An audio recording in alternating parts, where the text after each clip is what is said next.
Yada-da-dee. Yada-da-dee. Is it working? Yada-da-dee. Is it working? Yada-da-dee. Is it working? I think it is.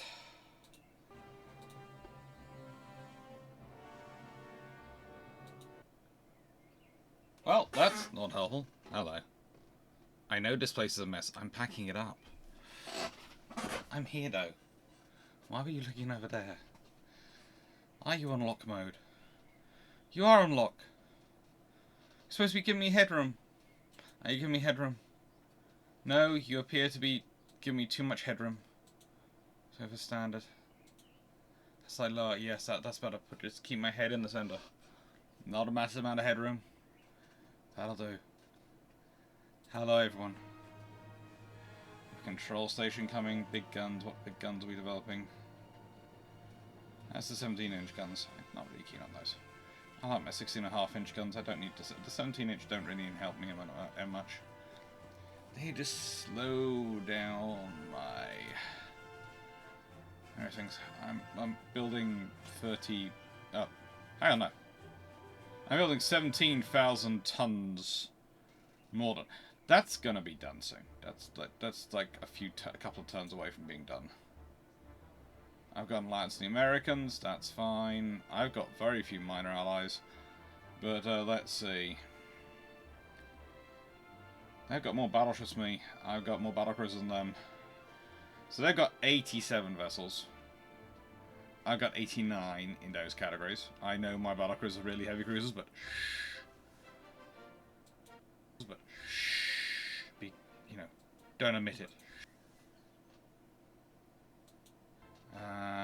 Let's see. I've got a lot less cruisers than they have. A lot less light cruisers. More destroyers. And a lot more submarines. I think we know what category I'm winning in. I have got the submarine fleet. I'm currently building 20 ships. They're building 34. That is a problem for me. I need to be building more ships. But what ships are they building? That's the interesting question. Japan has 41 ships. Italy. I'm at war with Italy. I am. And they have an active fleet of 11 ships. I hope I'm stomping them. I think I am. And I'm basically trying to get war with both these ones so I can wipe them out. And I'm at war with France, I seem to remember. Which is allowing me to wipe them out. Home state population. They have none of their home nation's provinces anymore. I forgot I'd taken that out. They're disrespected. They've got 2 provinces and 3 ports. And, at least one of them, 2 of their ports are under invasion. And one of their ports will soon be under invasion, because I think I've got a fleet heading there, haven't I? I have got a fleet heading there. Oh, yes. I have fleets coming down to Port-au-Prince, the Kerguelen Islands. France will be no more! Remember, they were allies who stabbed me in the back, so this is why I'm being quite so merciless to them. I have very strict rules of honor. If you're my ally, I will not stab you in the back. If you're my ally and you stab me in the back, I will crush you. Sorry. It's been one of those days. I haven't slept much recently. Or eaten much. I should probably get some food before I do a live on YouTube later. I'm supposed to be nicer when I do those lives.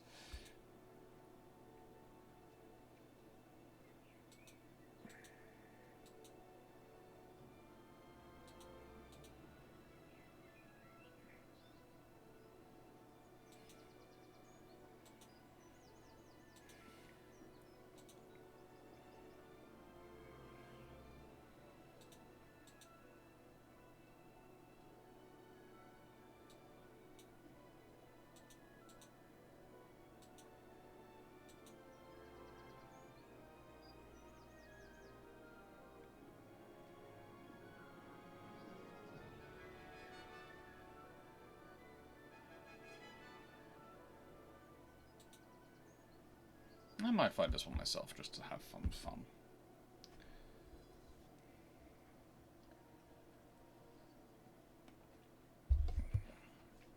Top speed this one. 33.6 knots. 33 knots. So they can sort of get out of the way.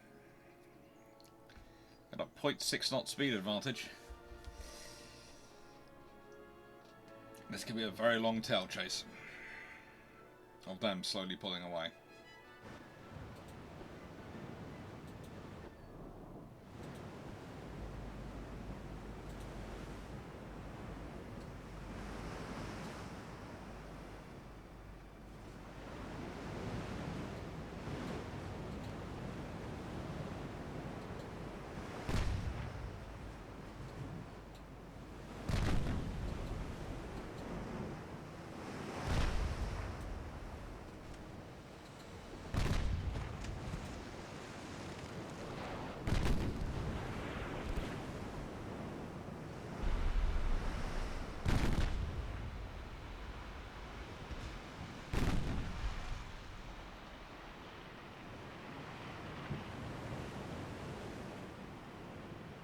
Fishtailing, fishtailing. Oh, that's a lot of fishtailing. No, it's a fellow light cruiser.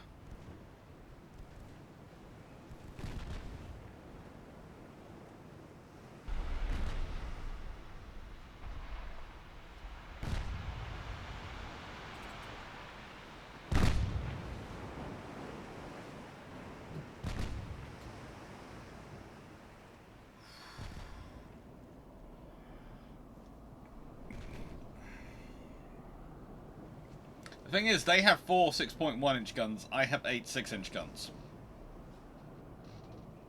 I think the balance of firepower in terms of gunnery might be on my side. But it is interesting watching them play this game. Because they both know torpedo hits and they are in trouble. And that one's got a lot of torpedoes. It does have a lot of torpedoes. A lot of torpedoes.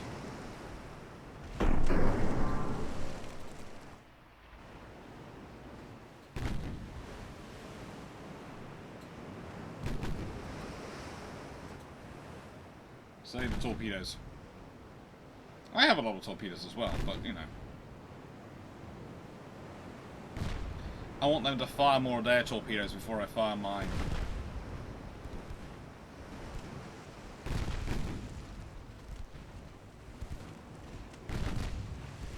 I want to look fussy.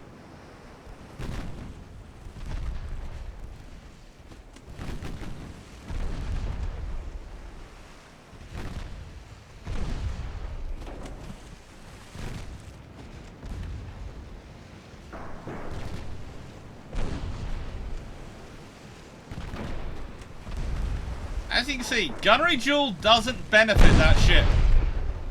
Yes, it has the slightly more powerful guns, but volume of fire is certainly on my side.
Guns doing most of the damage here. Oh, a dud torpedo. That's annoying. Got a torpedo hit, but it was a dud. That's annoying. It's truly annoying. And has surrendered due to high casualties. Ooh!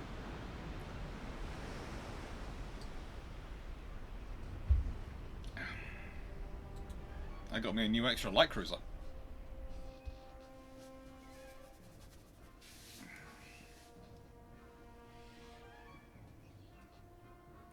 actually be like partnered with some of my light cruisers.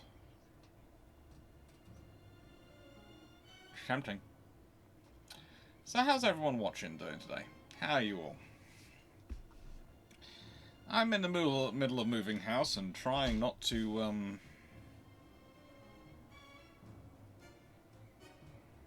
well, how do I put this? Wake up and find that somehow the lawyers and the bankers own everything. They probably do own everything, but you know, I try my best to make sure that I don't sign no stuff away which is not sensible.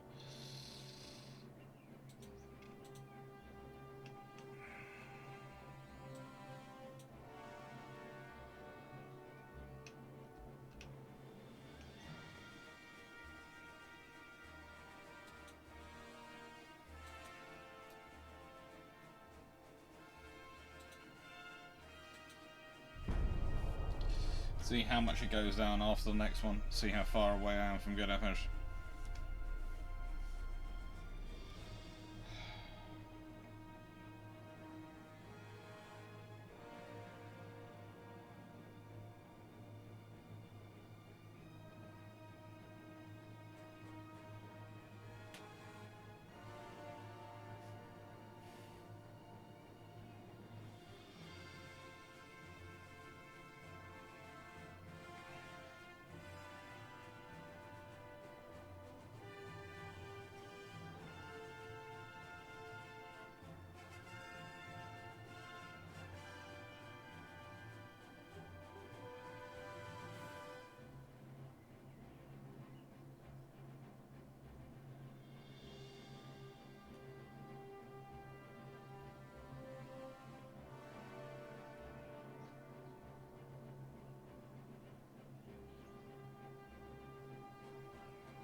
So, we have ultimate magnet droughts. What are they doing? Well, who's what are they doing? Well, I am wondering what the Americans are up to. They're technically my allies, and I know they're at war with the Italians as well.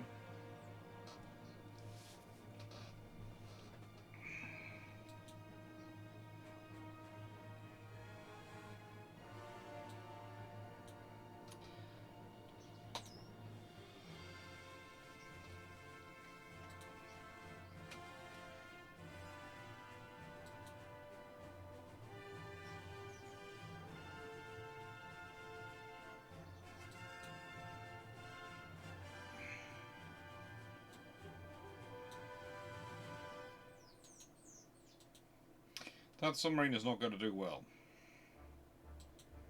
There are a number of ASW cruisers, and oh, that's just not going to do well either. Oh, yes, that should be sunk.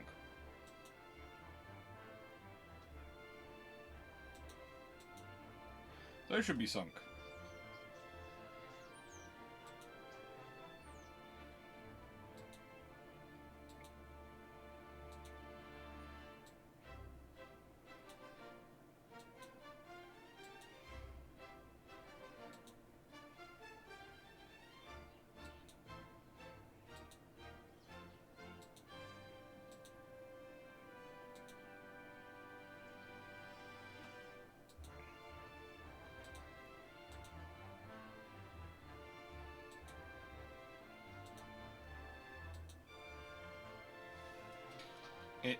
Wow, they've got a battleship out. It's on with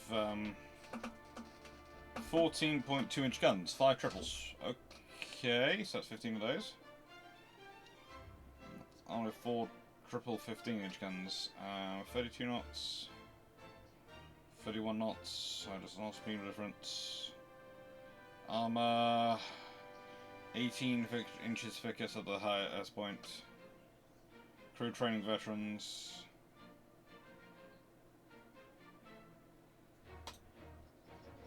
Let's do the battle. Let's see what happens. It's gonna be interesting.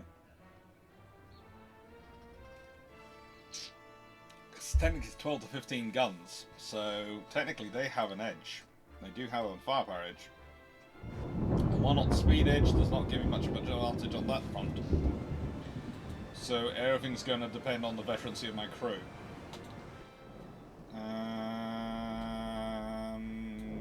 Oh, great.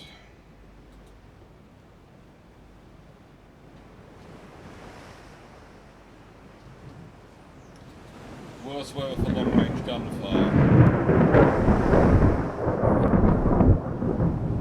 I'll sign you down at cruising speed immediately. Oh my!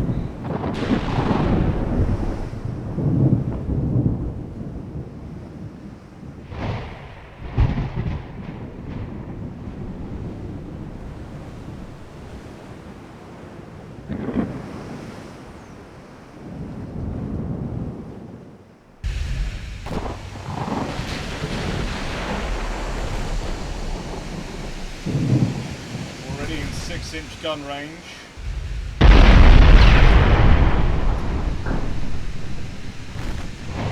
We're both unescorted, so we haven't got destroyers, things we can chuck into this fight to distract the other.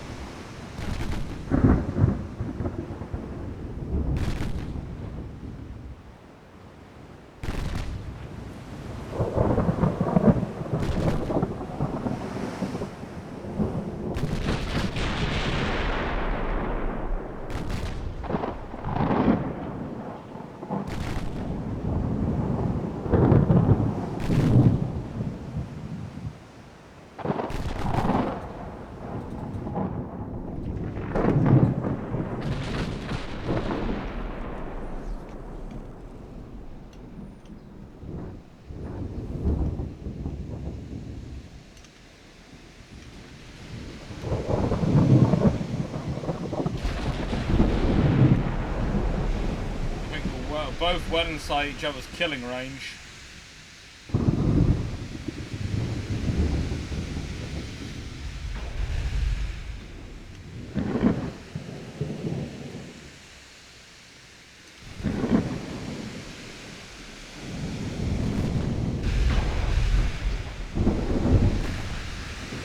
Come on, Canada.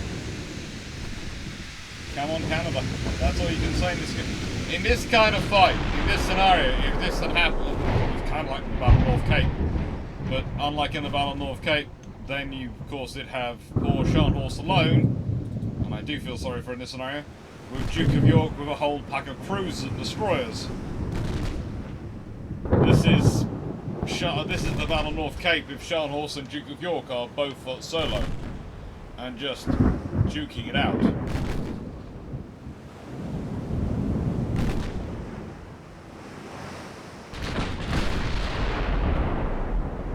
Keep getting out of their secondary range, or at least their spotting range in this weather. So I'm guessing radar is my advantage?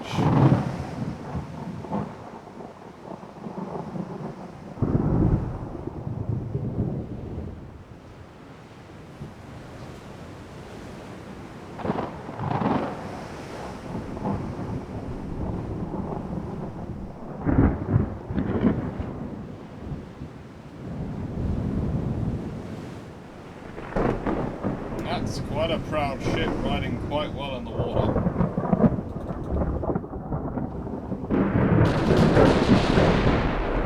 That's rocking a bit more. It's an older design, but it's not bad. It's not bad at all.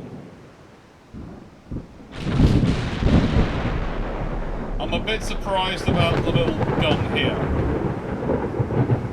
That feels wrong to me. It's a classic case of computer design. This makes sense. In real life, human crews. No, it does not make sense.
probably turned around the other side. I turned away from them to turn around. But yeah, that would have given me a little bit more distance. But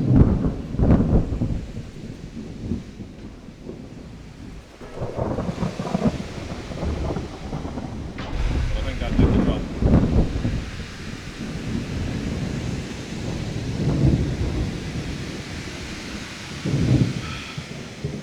That was a far closer run battle than it looked. A far closer run battle than it looked.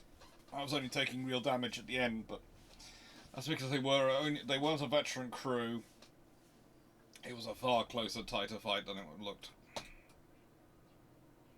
It's the advantages of veterancy of giving your ships time to earn experience, and it's one of the reasons why I prefer to upgrade ships as much as I can rather than necessarily get new ships. Because a trained crew is worth its weight in gold, but a veteran crew is worth its weight in platinum.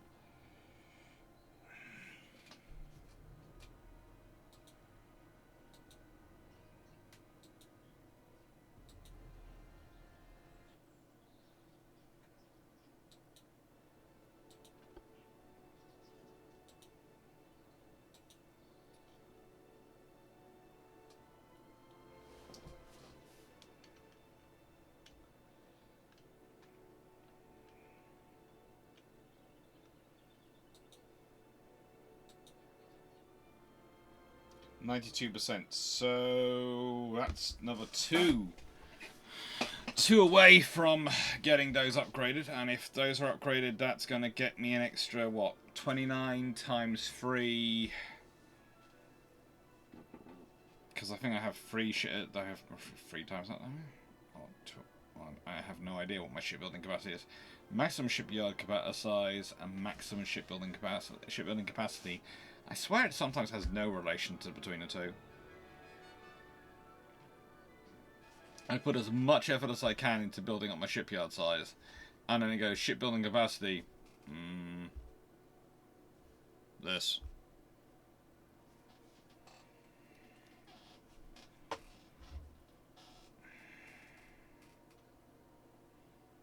Tech budget, everything's good.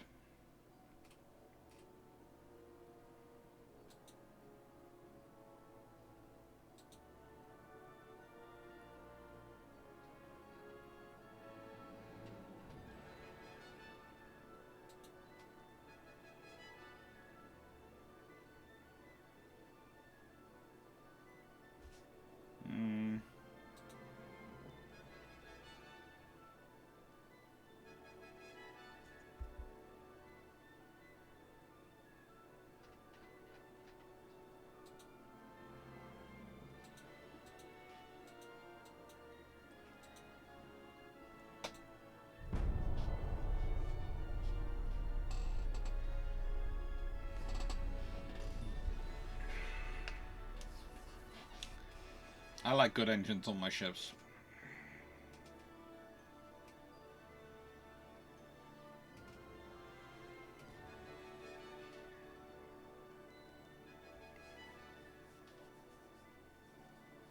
A straggle. I don't think I've seen that one before. A straggle? That's what I find funny is a thing, of course, because I should really have the screen flip, the camera flip or something, because then I will be looking when I'm looking at that side of the screen, I wouldn't be looking at that side, because I'm looking at that side of the screen, but now I'm looking, but actually I'm looking at that side by my eyesight. So I'm looking at over there is the straggle list, but I'm looking at that side, so it's weird. I'll figure it out.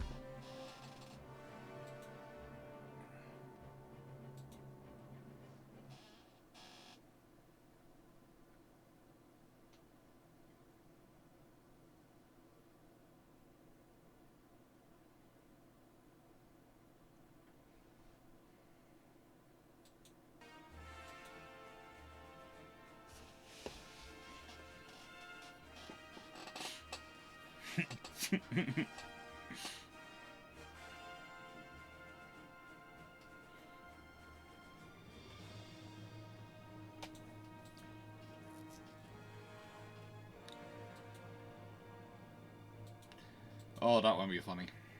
That will be... That should have been all and lost.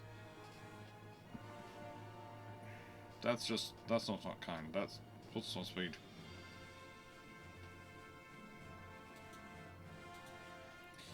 Let's make sure the game doesn't let it get away, because it shouldn't do.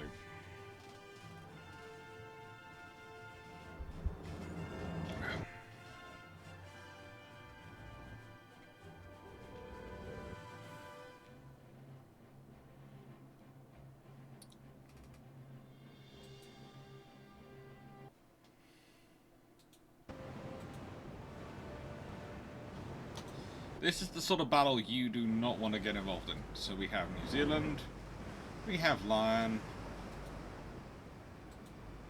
we have Magnificent.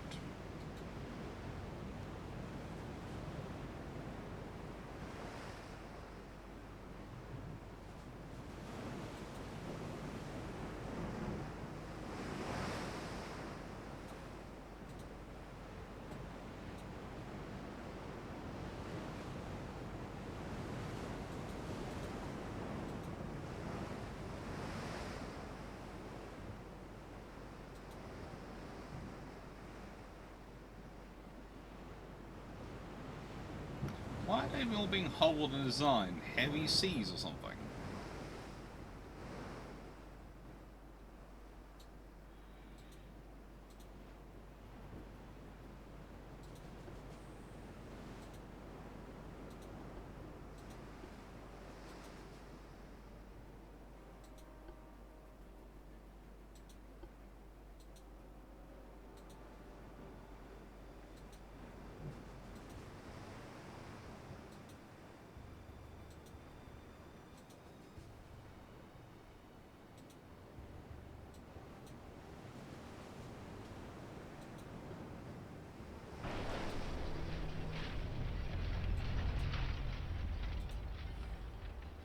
Because I didn't think that was heavy seas.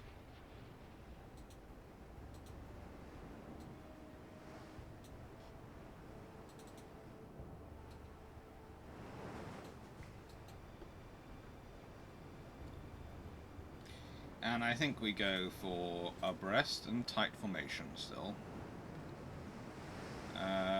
No point clicking avoid torpedoes, because you don't need to do that. You don't need to make me feel weird, slightly sick, because you keep oscillating around. I just want you to charge towards them and open fire.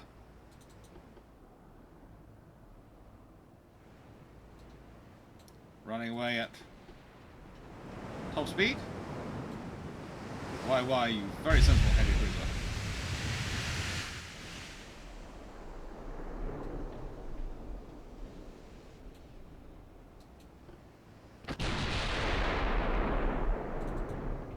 It's a very sensible heavy cruiser. Now, what's its top speed again?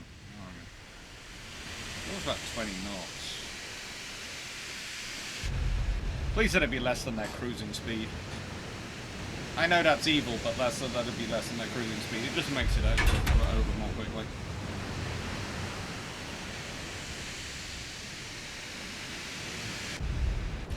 You do look like a dreadnought. Definitely an armor cruiser of some kind.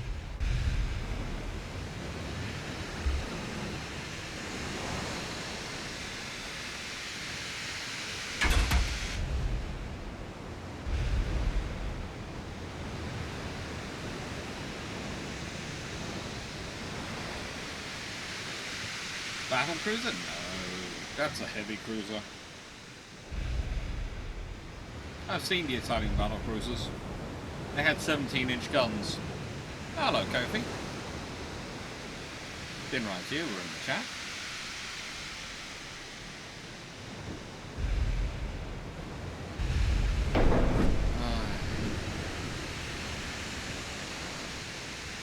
That's not good, getting hit by 15-inch shells. Or are they 15-inch shells or 16.5-inch shells? 15-inch, yes. Oh, it can do 20 knots. Oh, well, that's fine. You guys are slowing down to 26 knots and just panting it in.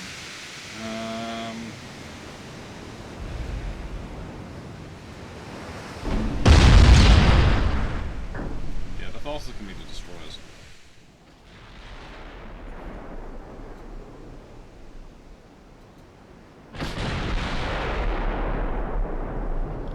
Why would I be ending battle? I'm gaining on them at 6 knots. I don't need to gain any faster than that. I go any faster, I can run. I might run into a torpedo. Oh, they're firing back now. That's cute.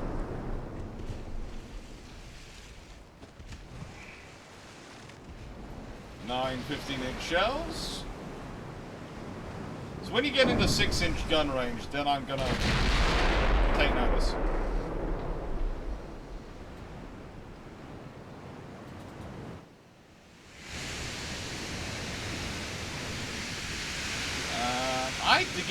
Bet you're not able to do 20.9 knots. Actually, it's a 5 knot advantage. What I'm saying, I was saying earlier. Well, 5.1 knots. See, Volche, I would love to say I believe in you. I'd love to say I think you can give this a good shot. But there are literally 3 battleships in the force hunting you down, and 2 heavy cruisers, all of which could beat you in a fight. There's also some light cruisers which I would not bet against in a fight with you. You are...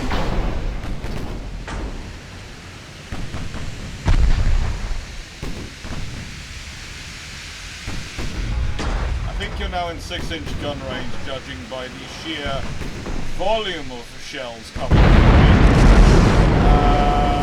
You are sinking on many, many levels. You are now no longer moving. I think you actually might be getting too close at certain points for 15-inch shells to hit you.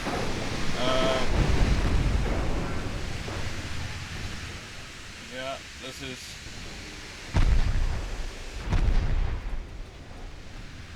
You're now in a 3-inch shell range. That's not fair. We'll go to a head and we'll head off this way.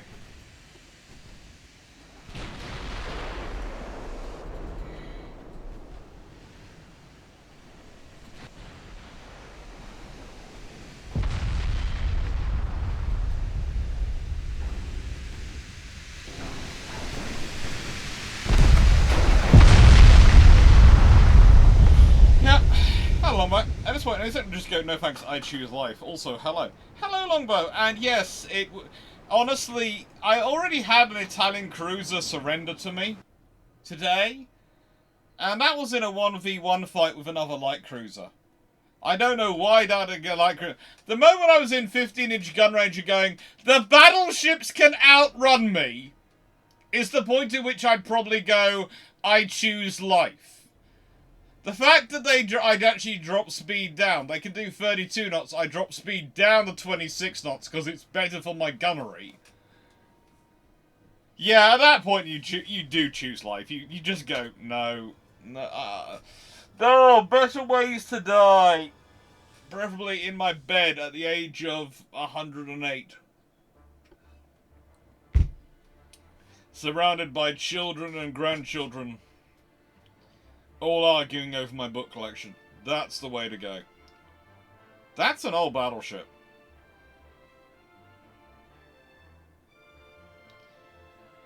That's a light cruiser. That's faster. It's a lot faster than this one. But hang on, no, this can do 28 knots. This is a 1911 battleship. That's the last time I upgraded it. It's got 14 6-inch guns though. Let's see what happens. As auto-resolve. Let's just do that. Yeah, the light cruiser got damage.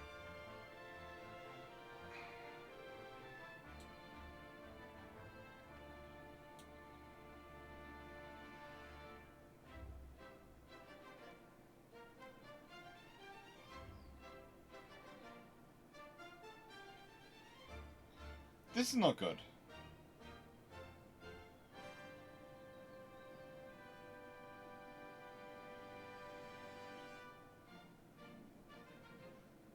There was at one point Spain's best cruiser was a pre-dreadnought case-mated 20-knot armor cruiser against essentially a 1939 land class. Yeah, I've done that. That's not a good scenario for either vessel, really. Oh, Empress of India is out again. If they're sensible, they just send out the heavy cruisers.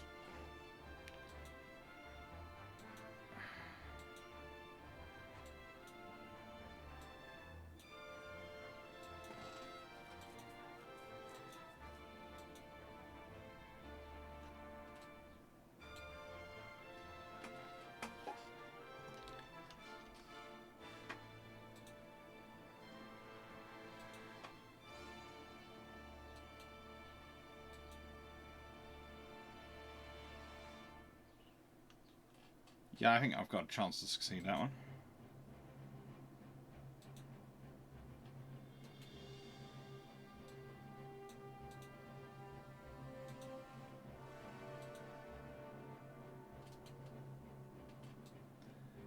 Take you up to there.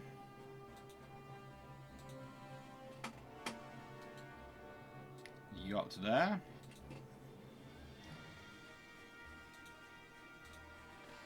And you up to there.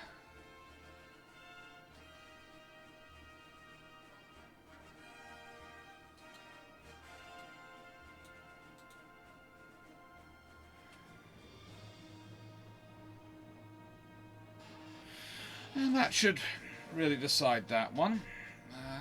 Any other invasions I want to do? Can I do? I could do another invasion of France.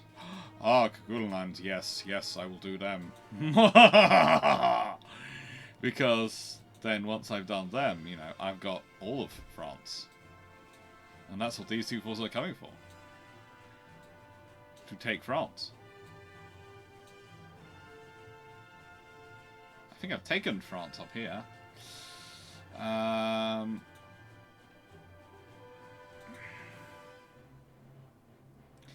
I've done that. I'm still over by a chunk. Add more. I just keep building more tonnage. Just keep building more maximum shipyard size. And someday it will make sense, because if my maximum shipyard size is 373,100 tons, I would expect my maximum tonnage, shipbuilding capacity, to be a multiplication of that. Because I would have more than one yard with that capability.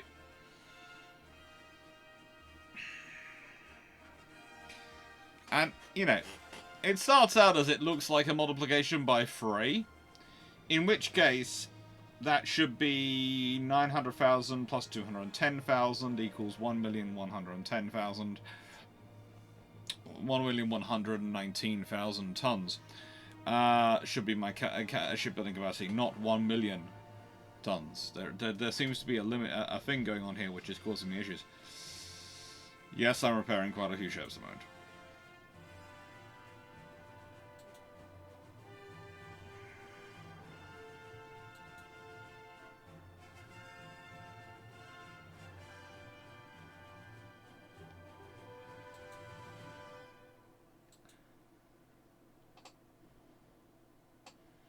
We'll see what comes out soon. I think I've got some cruisers building. They can be useful. Cruisers are a good thing to have building every now and again. Ooh, set crew.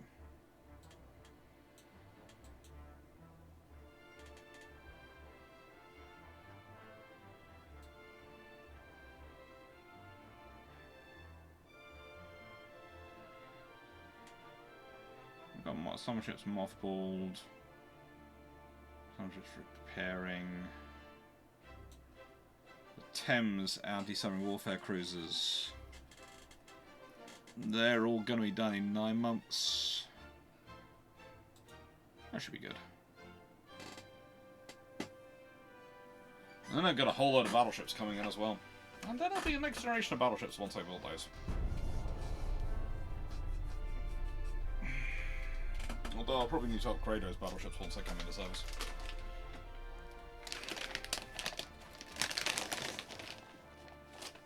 The Italians are repairing a lot of their destroyers.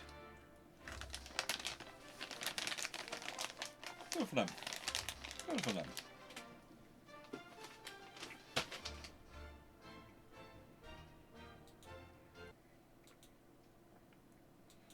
It's always better to repair these things if you can.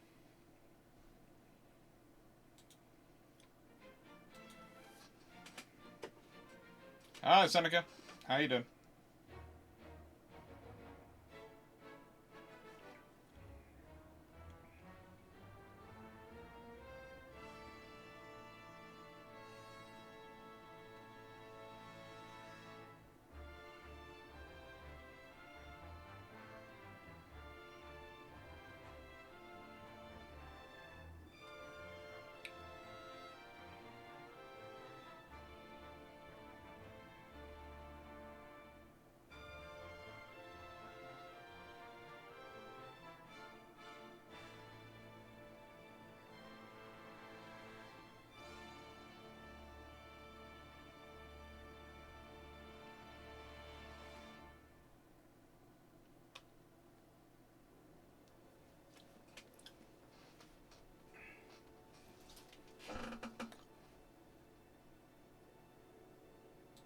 Oh yeah. I'm not sure about giving them quad turrets. Don't take this wrong, Seneca.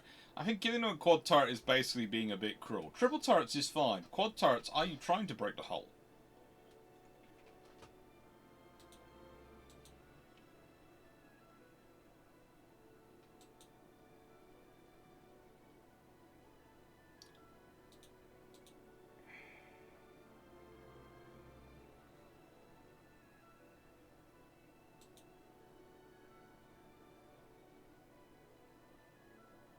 They have a battleship.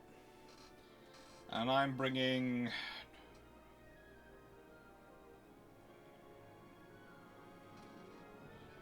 7. Top speed 28.3 knots, not respectable. Let's go see what if it fits, it sits. I know, but there's the historian in me just goes, you would break that poor hull in half! You would! You'd crush that hull! That's the thing, I love playing historical games. I hate playing historical games because of the inaccuracies you can build into them. Quad turrets on a Royal Sovereign style battleship. That's not fair.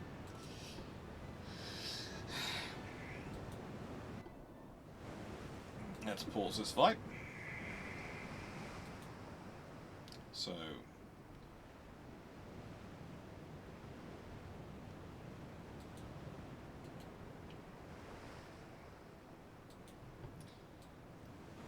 Malaya. Vengeance. You go off hunting. You're the bad line. Now.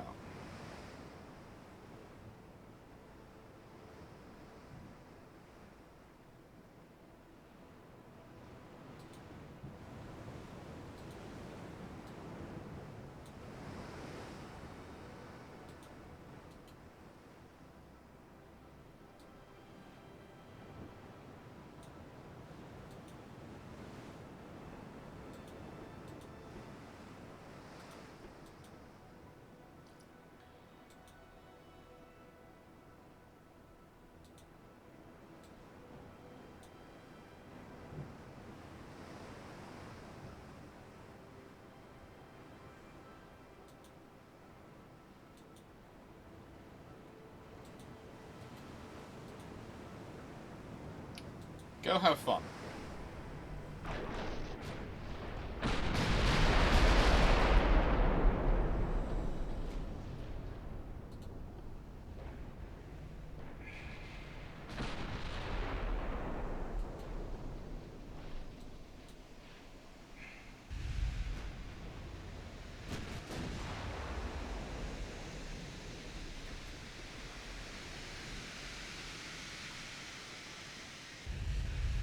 The thing is, you can fire at them if you want to.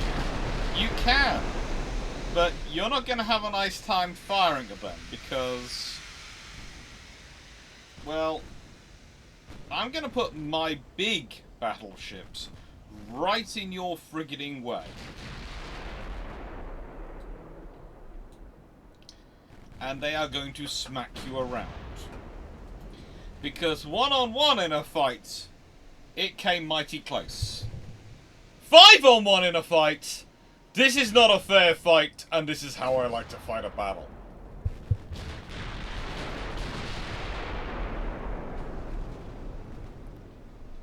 An unholy siege dreadnought with 3 quad 18-inch guns. 3 quad 8-inch guns. That's just cruel. Hello, Wayne. Hello.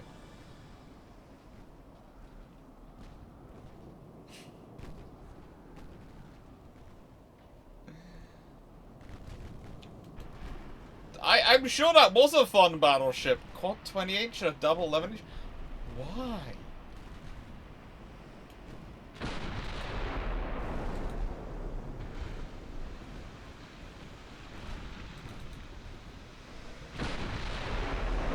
Have you just realized there are literally 7 battleships in that force against you?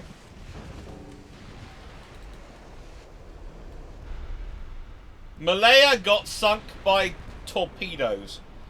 You're supposed to be on avoiding torpedoes. You have the sonar. Avoid them. Ay, caramba. That's my main problem. Some of the torpedoes get so annoying.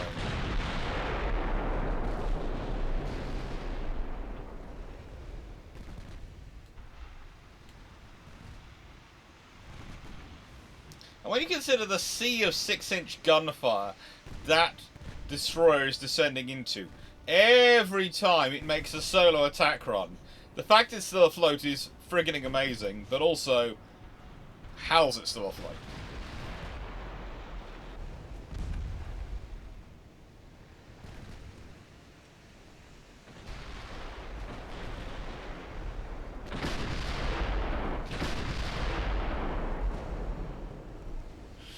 I know it's after resolution here.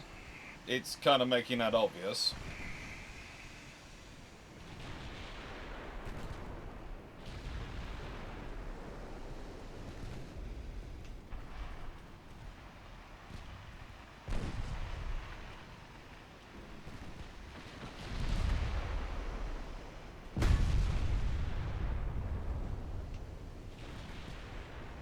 I seem to remember it did cause fun, that particular...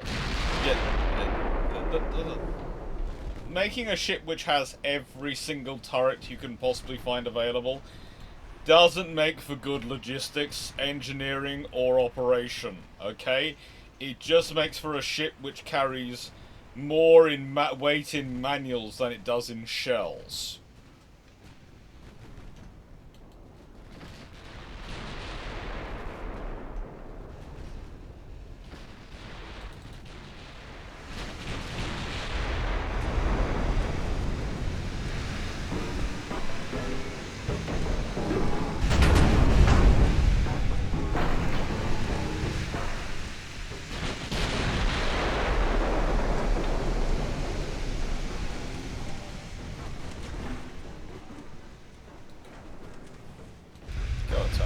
Go have fun.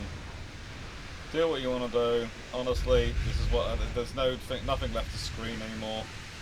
Go, just take it out.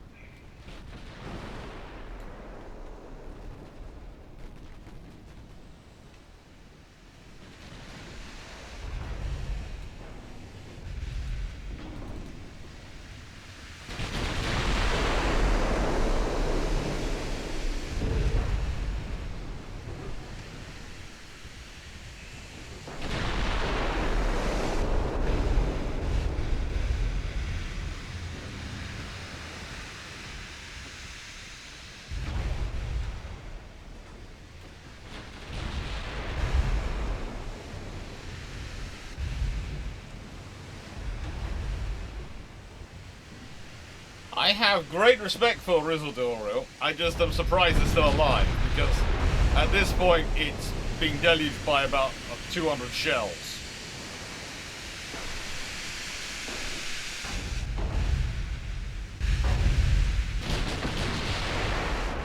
Yeah.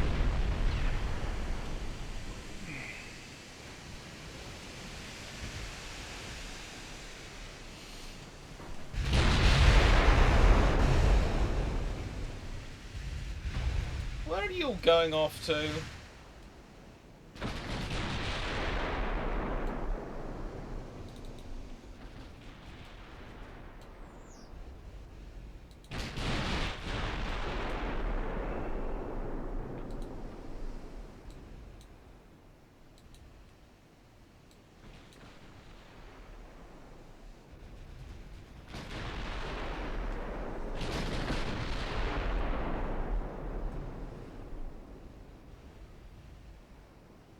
Although I wouldn't be wanting to get so close range to those 11-inch guns as it is, because frankly, it seems to be forgetting that my armoured cruisers have 11-inch guns.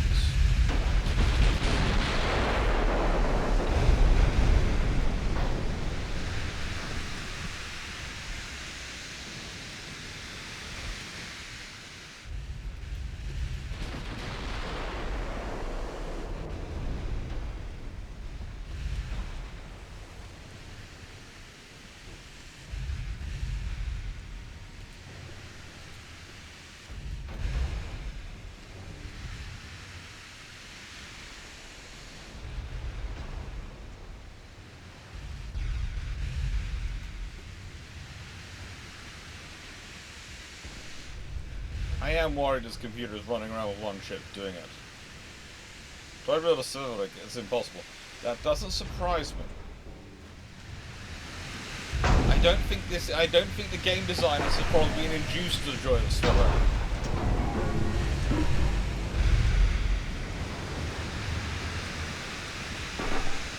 They are nice ships. I don't think they fit with the concept of this game at all.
Should not be afloat at this point. That is right. But it's actually building up mass due to the weight of 6-inch shells currently on it.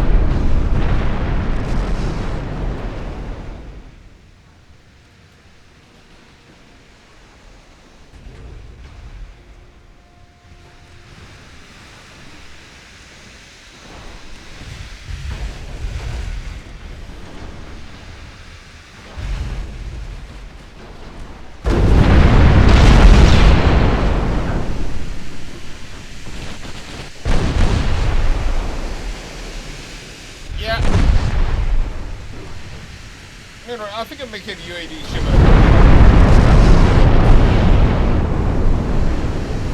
Honestly, what would be nice would be to add on to UAD some more to do with the minor powers. I'd like to be able to play as Son of the Minor Nation and build that up.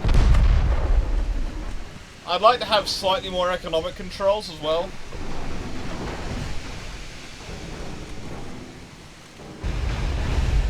Being able to invest in welding, invest in yards, those sort of things, because currently the only thing you can do is upgrade your yard size,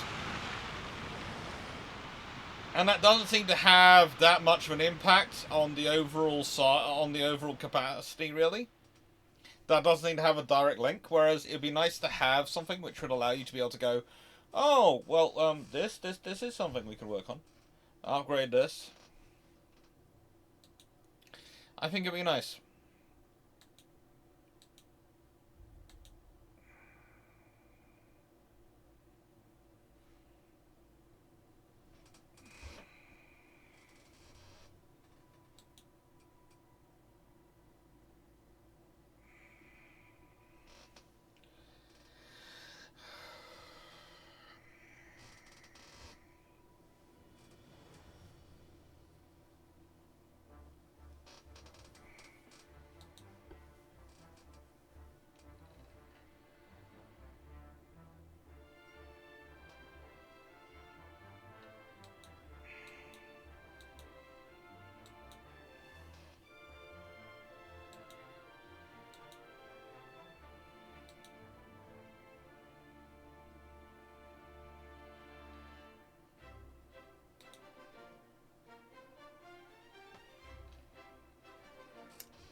So my theory is, if I take out Italy's 2 remaining home provinces, then I just have to think about taking Crete. And, well, I'm presuming the army can deal with Ethiopia.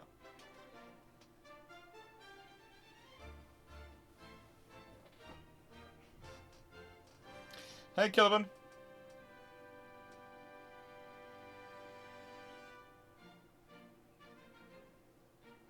No, a 6,000-ton light cruiser would not handle a dual 18-inch gun turret firing. No, there is a reason why HMS Furious's 18-inch guns, A, look like they've been cut down, and B, she's only designed for 2 single turrets. At her size, that's just about all she can deal with. 2 cut-down 18-inch guns. If she'd had full battleship-grade weapons, it would not have been good.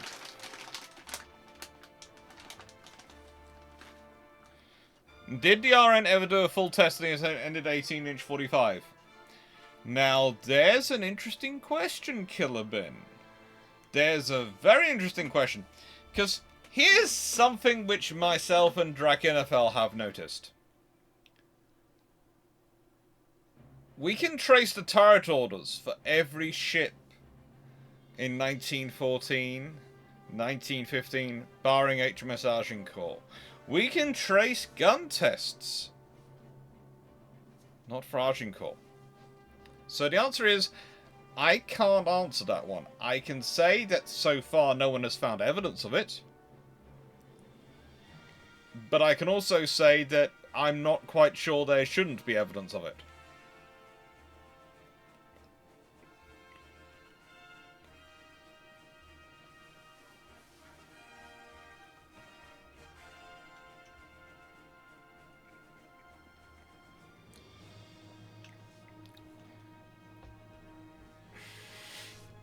Well, that's the thing.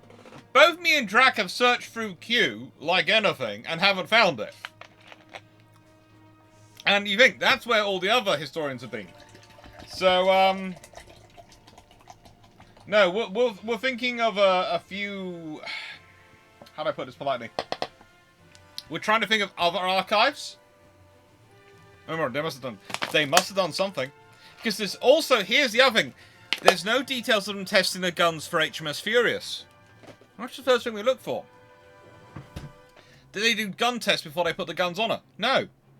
So, that tells me they must have tested the guns because they wouldn't test guns before they put them on a ship. So they must have, and they have firing tables when they put them aboard the ship. So they must have done testing. Yeah.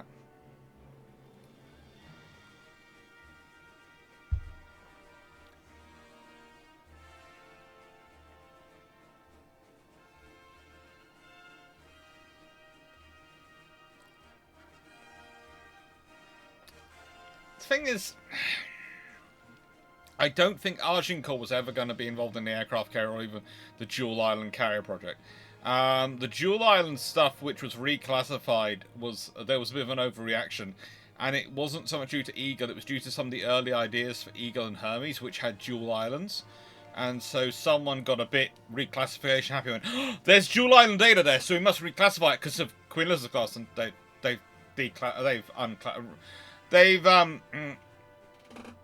declassified it again because someone was being a bright spark. Basically, someone got dual island structure.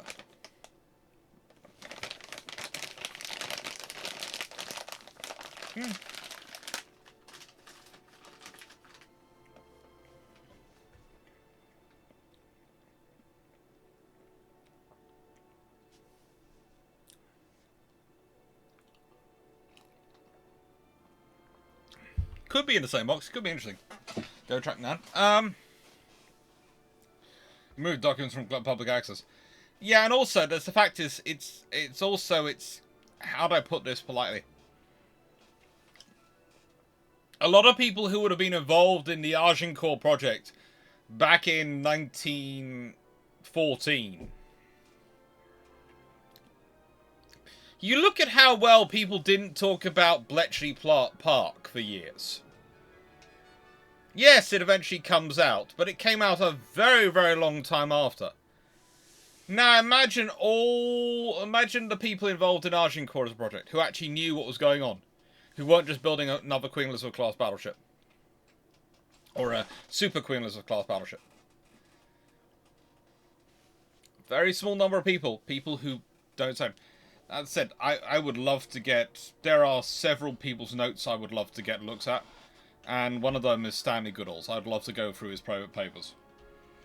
Henderson's private papers, Goodall's private papers, Jellicoe's private papers. And even then, I'm fairly sure those papers would have been weeded. By them, if no one else. You know, the book I have of Goodall, which is all about his personal diary from World War II, that's a fascinating enough read.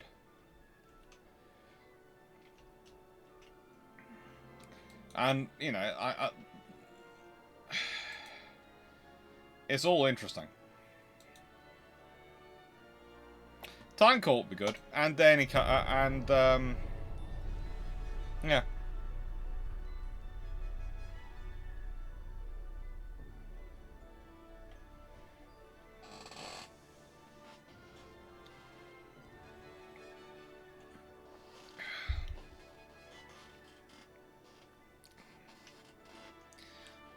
They control F on dual line and then hit classify all. Pretty much, the commuter database goes, you can no longer get this document. And then a few weeks later, some bright spark goes and points out, excuse me.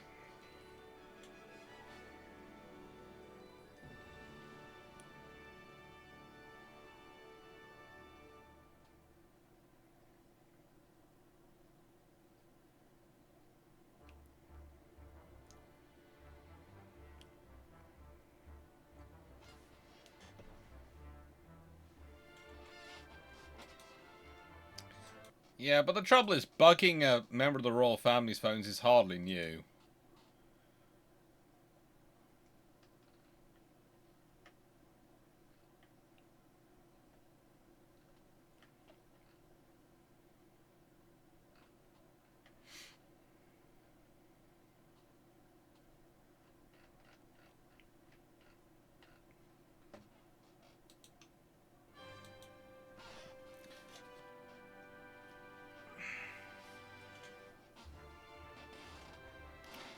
It's like the time the archives unclassified the chicken warm nukes on April the 1st, and then on 2nd had to clarify it wasn't a joke. Yeah. It was fun.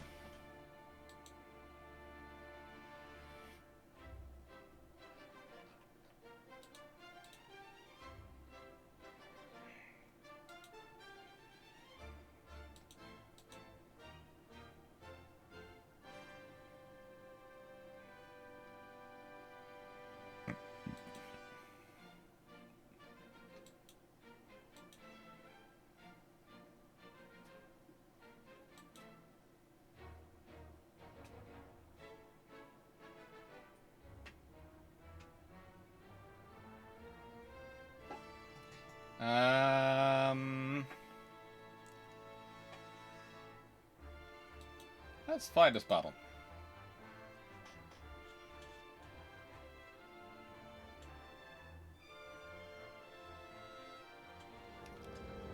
Pretty much.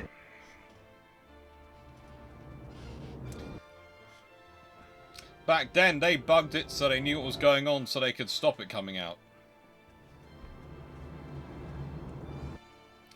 Also, let's be honest, you have to be a bit of an idiot not to presume your phone's bugged when you're that sort of level of position.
then. Let's see what happens.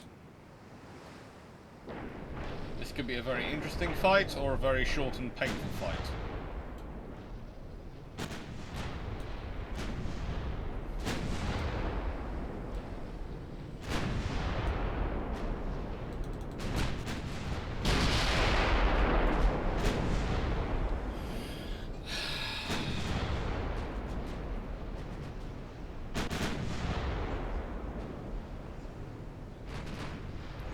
NVIDIA voice or whatever you're using is a hoot. The stuff it thinks you're saying is just weird.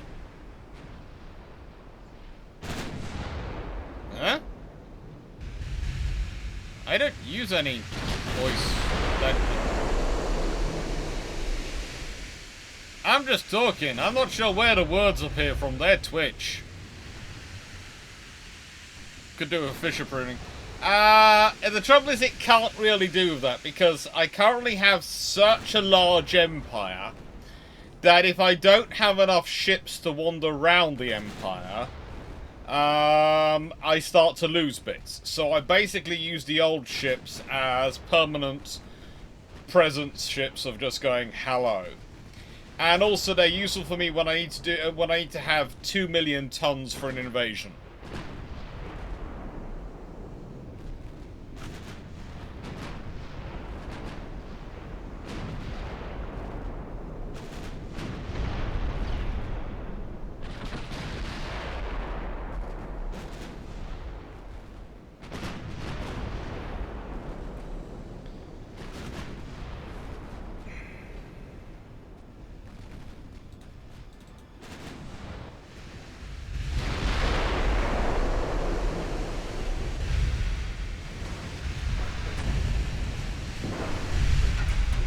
Also, occasionally they do serve a useful task for me, in that they get swallowed up by the fights.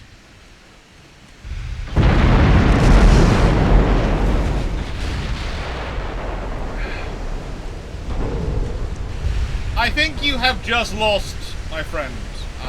I'm sorry to say. Your sisters have put up good fights. So far, this is my third fight against your class, and each one has put up an excellently staunch fight. But I think, either my 9.2-inch gun, honestly not a heavy cruiser,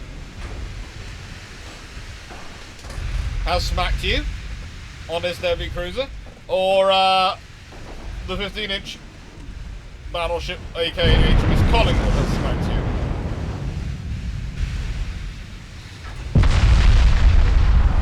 you. It is sailing.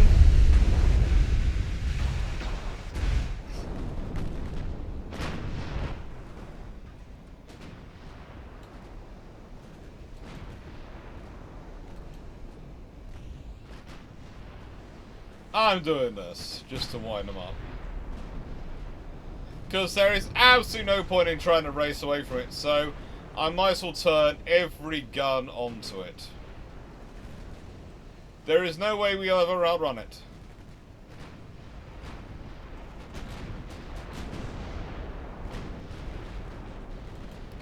But the thing is, this is not an easy scenario. This is a have you met all my friends scenario. You're getting very close to a lot of 12-inch and 11-inch guns. And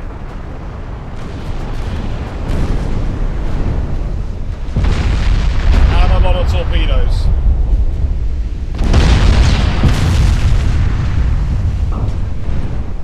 It's just decided, I think, that frankly it would rather not be involved in this fight. But this might not be a good scenario for it. I think it took a while to realise that it was charging 5 dreadnoughts. Yes, they're older dreadnoughts. Yes, 3 of them are older dreadnoughts. But that's still a lot of 12-inch guns. It's a case of... yeah...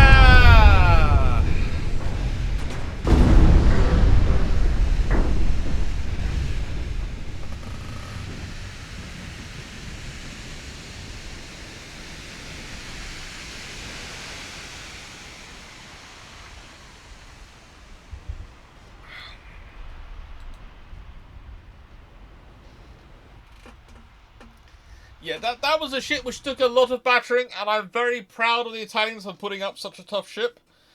But that was not a good way to go. Charging the enemy under those circumstances is not a good way to go.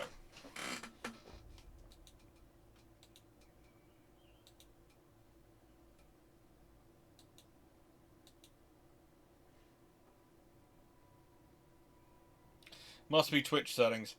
Yeah, because I don't have any translation software.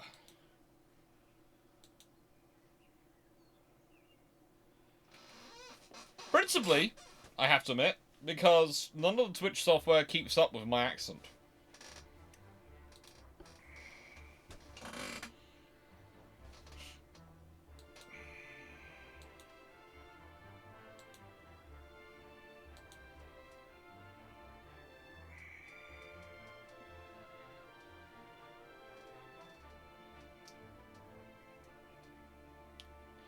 Not at the moment.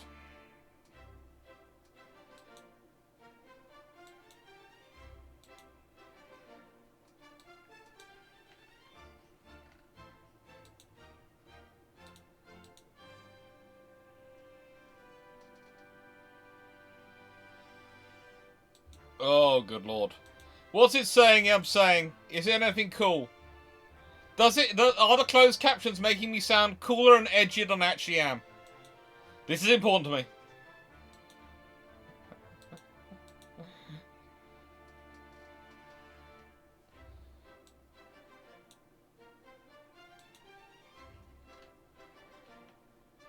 That is true. Every time the Dutch go for a naval naval build-up, war breaks out. Yes.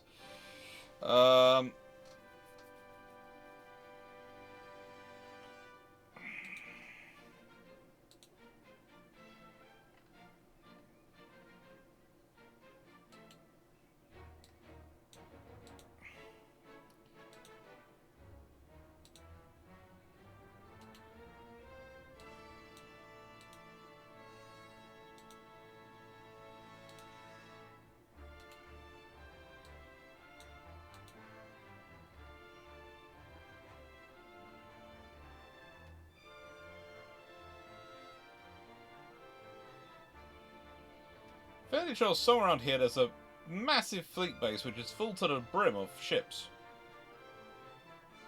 Because I keep seeing battleships turning up. Oh, yeah, Messina.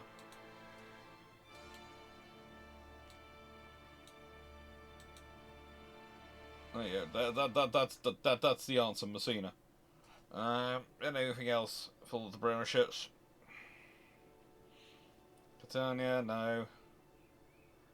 Gary, no. Valletta. Ah, that's where Canada is. I wonder where she was doing.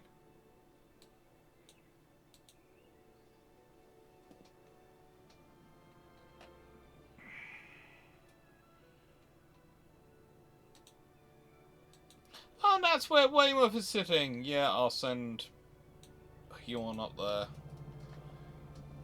Let's see if I can find any more ships sitting around here. 2 destroyers. There's a battle cruiser sitting in Odessa? How did I not notice?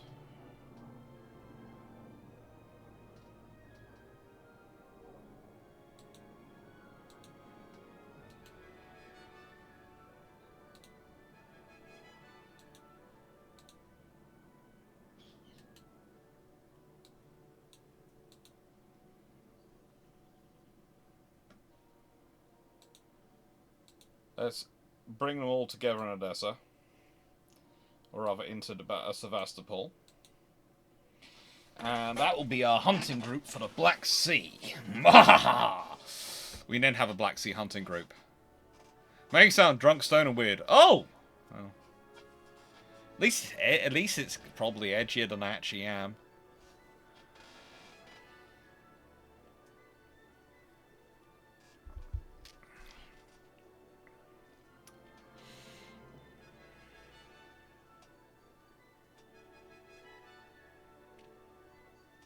It just said something about an age visit.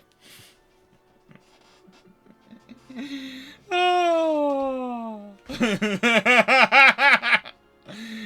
I should probably do something about that at some point. I probably should. I don't know, it's kind of funny. Hello, Danish Navy. Hello, Soviet Union. Soviet Union producing ships. They have sailing around the world. The Americans and the Soviet Union are both sailing into the Mediterranean. And the Mediterranean... Well, currently... Let's see. I have Spain. I have France. I have most of Germany. Large chunk of Poland. Pretty much all of Russia. I don't have Korea.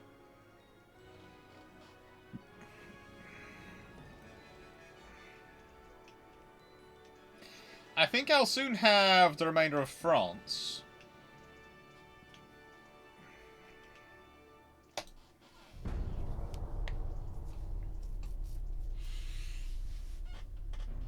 It doesn't Simonate visit.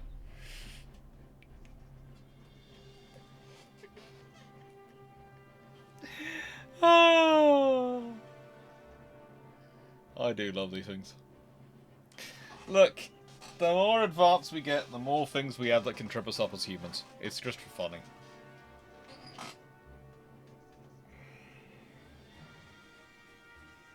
It is funny.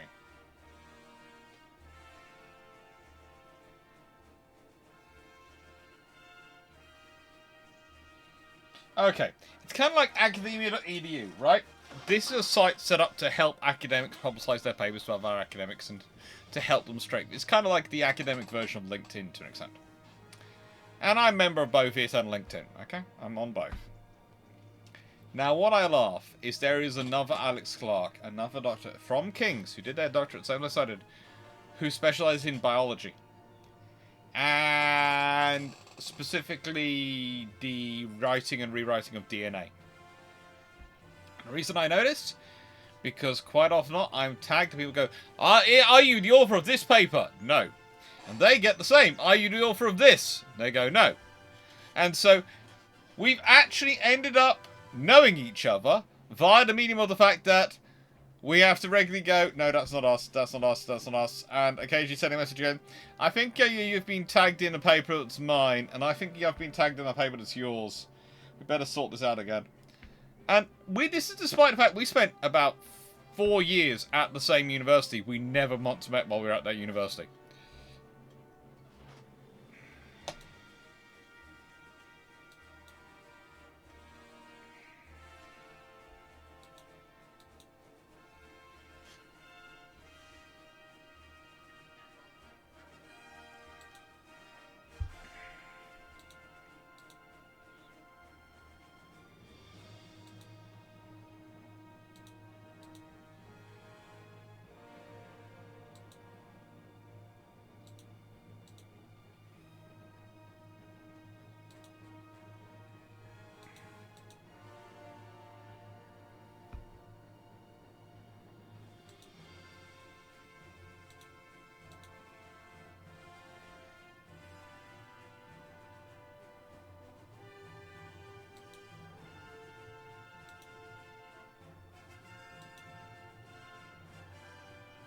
That should be a quick death for that destroyer. That's not even a fair fight for that destroyer.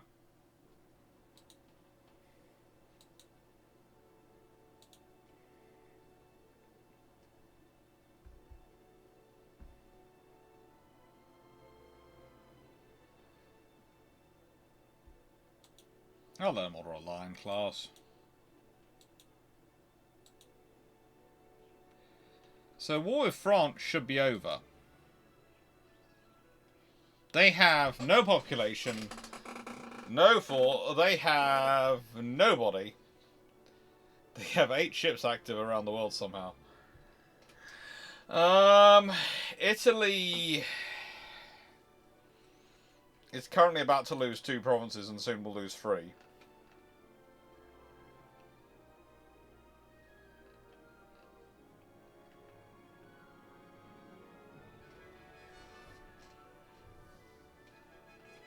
I'm still not quite sure how the chance to succeed there is 88%, and the chance to succeed there is 100%. I suppose I have over that needed 140. Let's say I needed a roughly 140,000 tons. So 5. That's 5 times 6 times it, and this is 350. So that's merely 2 and a bit, nearly 3, just below 3 times it. So you know, I can understand that. Actually, maybe I can understand that. Let's see, Messina. They're all being repaired.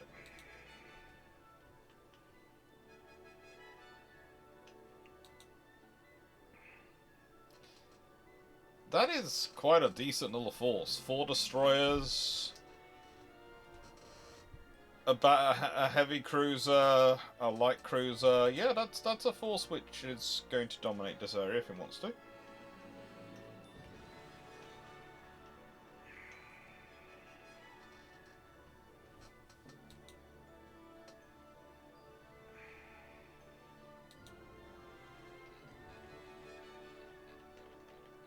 So working on advanced. That's good. That is good. I'm gonna leave that to that. Turret mechanisms. What is it they're doing? Is it fully automatic? Improve quadruple turrets. Oh, we'll take that. Also, things lead that to what? Okay, that's explosives. What are they doing? What are they doing? What are they doing? Smoke composition. Not really so worried about that amount. Probably will be worried about that at some point, but I'm gonna leave it on rangefinders, boilers. What's the maneuver warfare training thing? If it's training, I'm doing it. Naval blockade tactics. Ooh, tempting. But I don't need to use it at the moment. Mines. What's the mines good thing coming up? Magnetic mines. Oh. More advanced mines are available. I do like my mines getting better.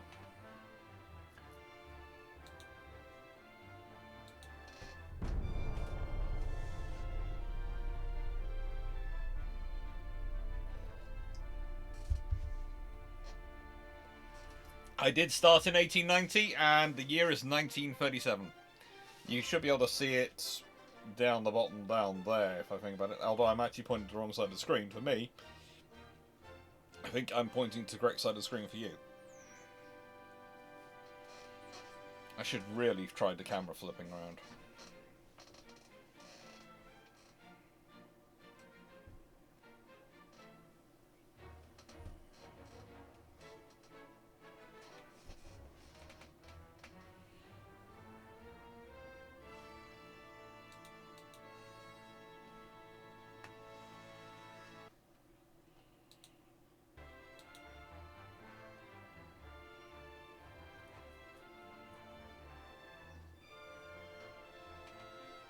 Phone screen. Fun. Yeah, it's February 1937. I've got some technologies from as late as 1942 at this point.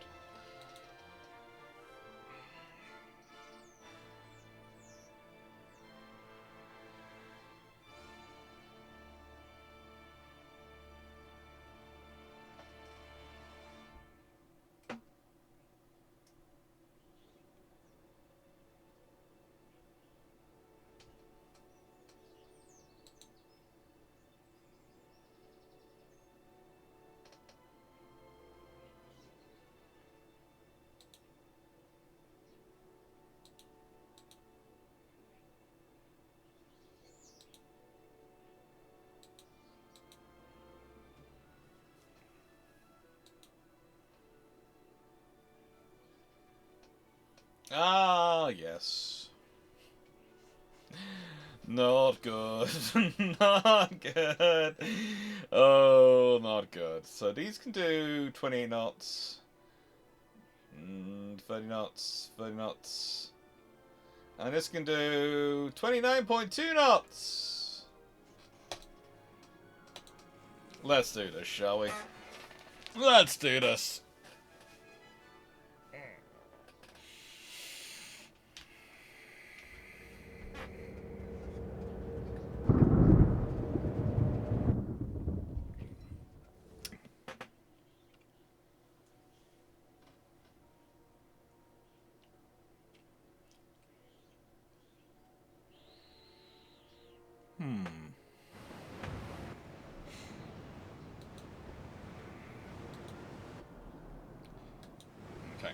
so.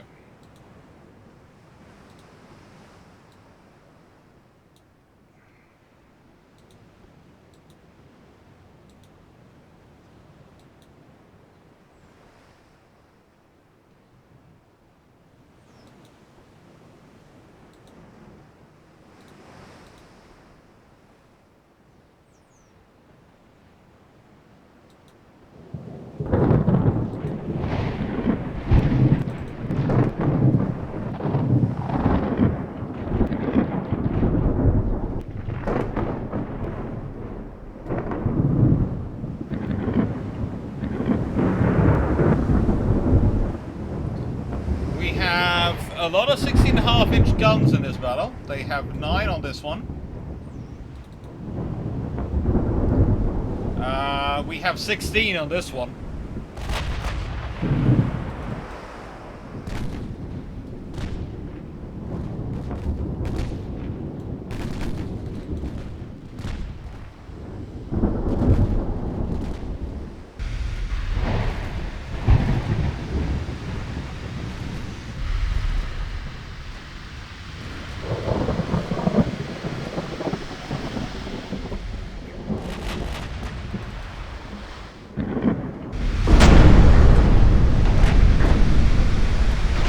Battlecruiser armed with 17.7-inch guns.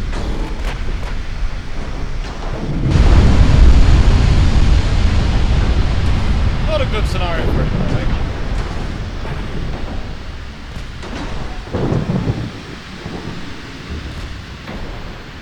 Really not a good scenario for it. Oh, this is gonna hurt. It's gonna hurt them more than it does me. To be fair, it has a 17.7-inch guns, and I have 50 16.5-inch guns pointing towards it. This is not a fair fight, but it's the kind of fight I like.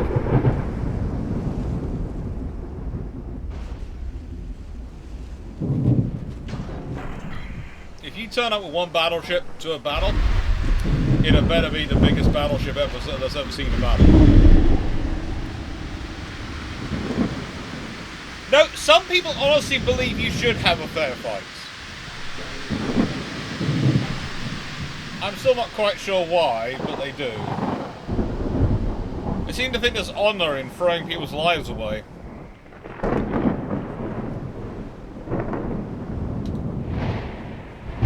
Take care, Wayne.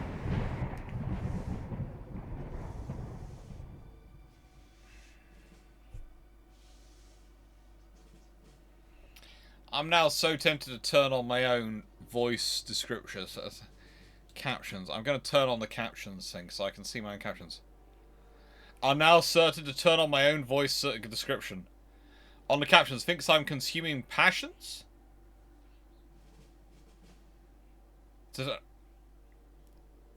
Wow. That is just... So, this is trippy. I mean, this is trippy. I'm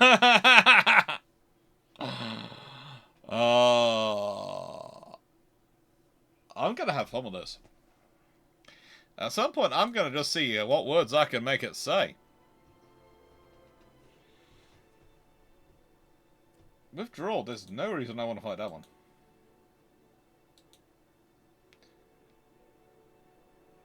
Yeah, I'm not surprised it got sunk.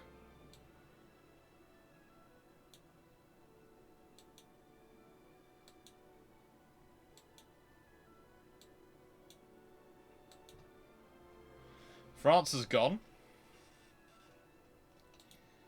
That does make the world a little bit different place now. The French have gone. Italy might not realise it, but they're on the chopping block as well. And then it's Russia and Germany. And then that leaves me with Japan, America, and myself. One of those I have an alliance with.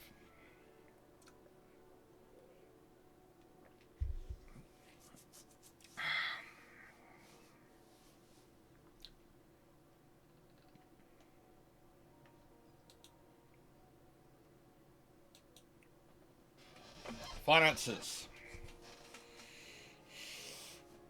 There is a small problem with some of these finances, I do find, because pretty much I am the world economy at this point. Let's see, the world is made up of, in this game, roughly, and I am roughly saying this,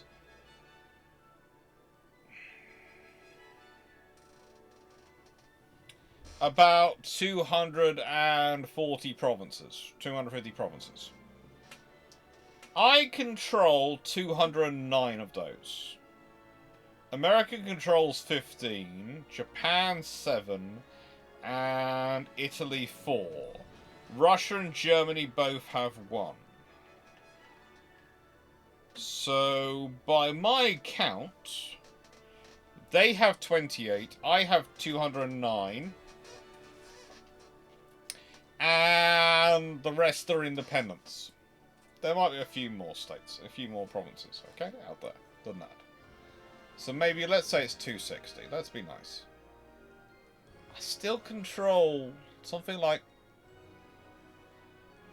4/5 of the world. At this point, I control 80% of the world's economy. That's not really fair to anyone. Also, whilst the Americans have their fleet, which is the second largest, being concentrated in 53 task forces, my fleet, which is a lot bigger, is concentrated in just 32 task forces, because my task forces are bigger, and meaner, and nastier. That's 100%. 88%. That's 1 more turn. That's 5 more turns. Can I do a naval invasion of anyone? No.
Yeah, Spike.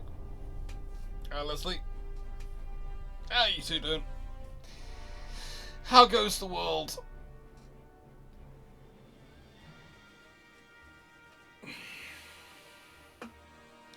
I'm just now enjoying the fact that the Twitch stream really does find my accent trippy. It really does find my accent trippy. If anyone has the captions turned on, you're in for a treat, because it is trippy as anything.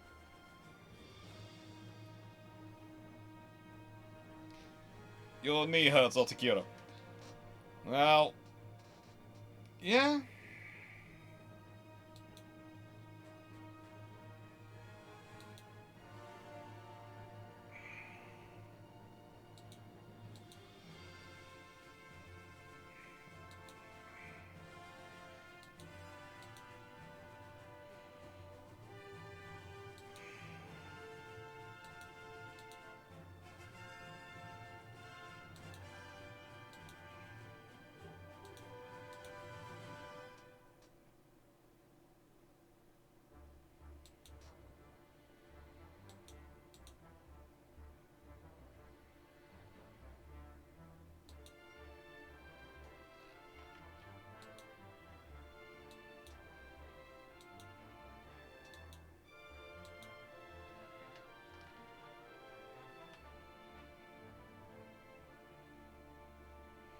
So let's go to politics, and let's go with what shall I invade of Italy's next.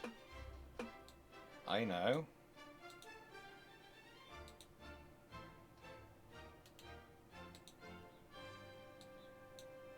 all them.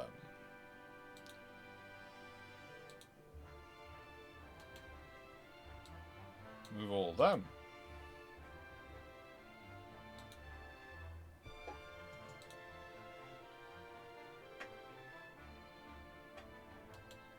Move all of them.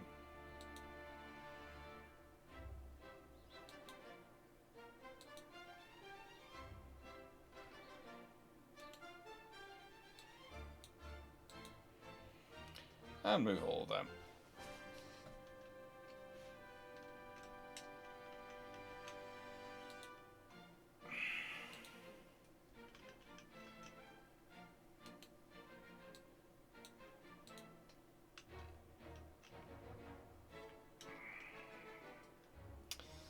And if I take Northeast Italy, then that takes all their home territories. Are we going to start having a discussion of whose knees hurt the most all the time, most of the time? Because I will tell you now, witch hazel is pretty darn helpful. That, and my sister has an obsession with silver spray stuff, which she puts on everything. I can also recommend not jumping out of helicopters on a semi-regular basis in your early years. In your teens and 20s, that it doesn't do much for the cartilage in your knees. Really doesn't. And as for what it does to your hips, is just not good. It's fun, I'll give you that, and you really have a cool time. But longer term, it's not a good investment in the future.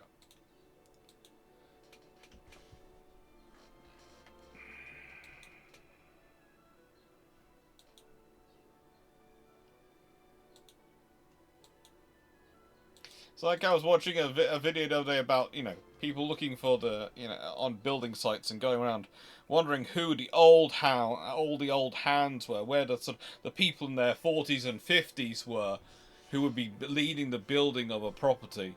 And it's a case of no.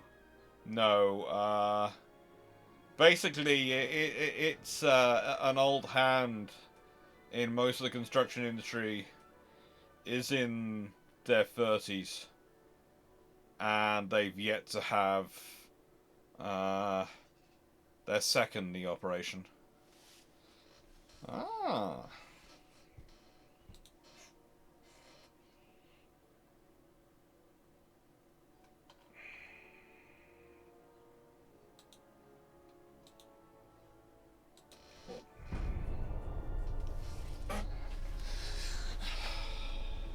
What cartilage? I can see what you think about what cartilage, yeah. At a certain point, it does disappear. Along with all the everything else in your knee. I don't know.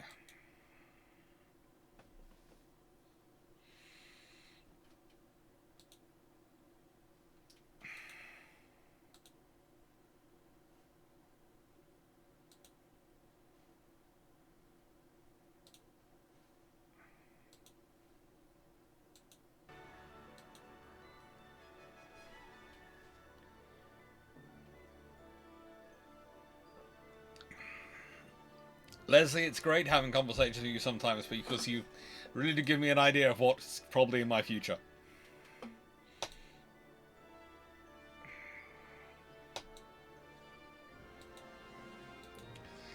Admittedly, having moved to primarily a working lifestyle of an academic, that might have preserved some ability to actually do some things for a little bit longer. Yes, army, keep invading Ethiopia.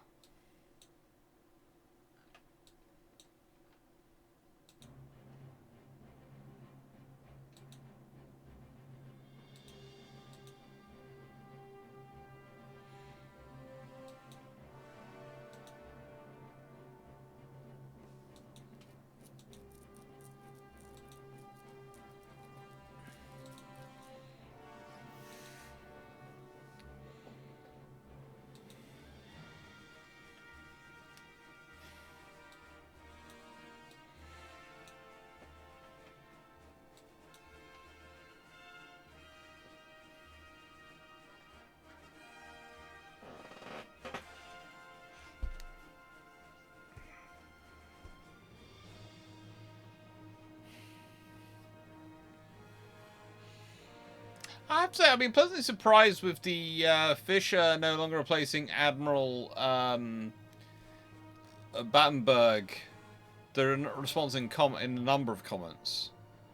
But it has been interesting, certainly, to an extent, some of the comments coming through in terms of their opinions on certain issues.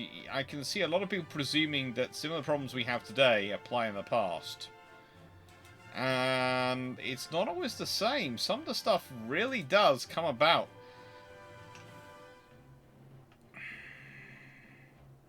afterwards. And that's a really weird thing to say, really, because you know, some of the stuff you'd presume would have to have been present then, and it's not. It's actually more recent. You know, one of the things that's more recent in the UK is, I would say,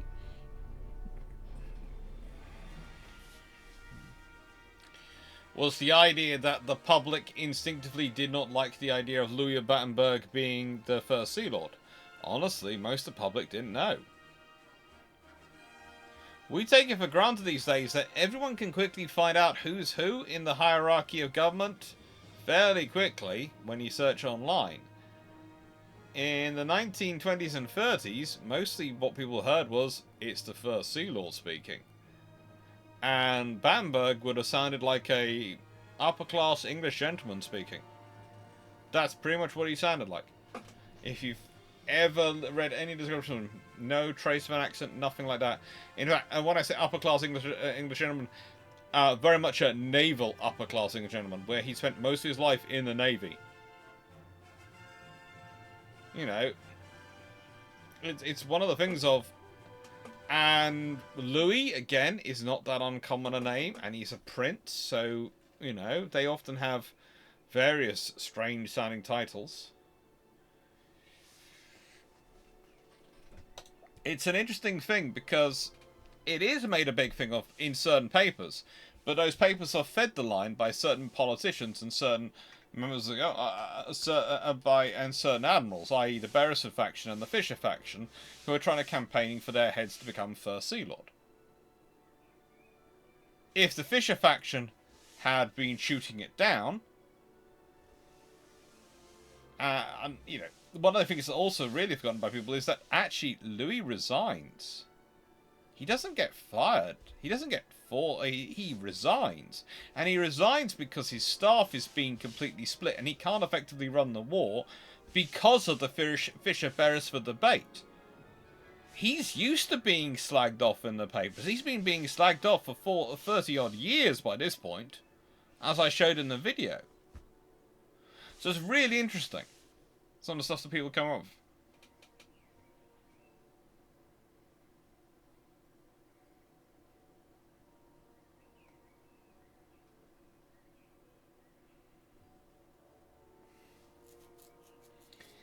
Prestige is low enough.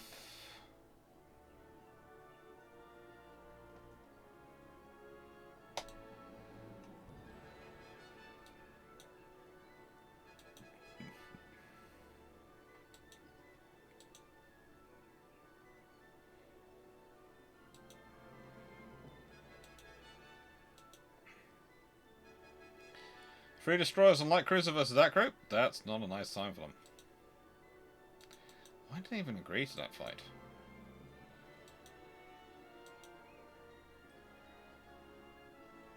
Yeah, chance to succeed 100%. 100%. And...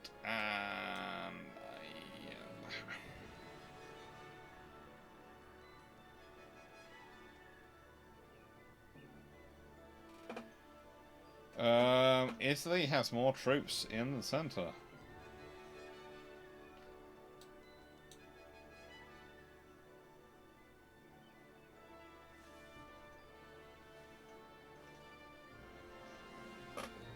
I would have hoped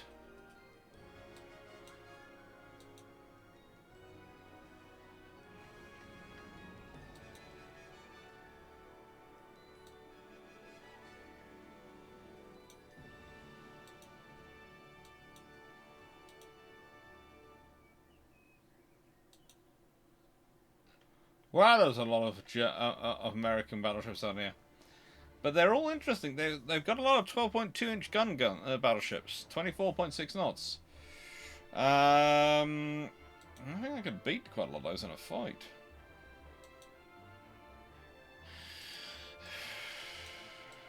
Right.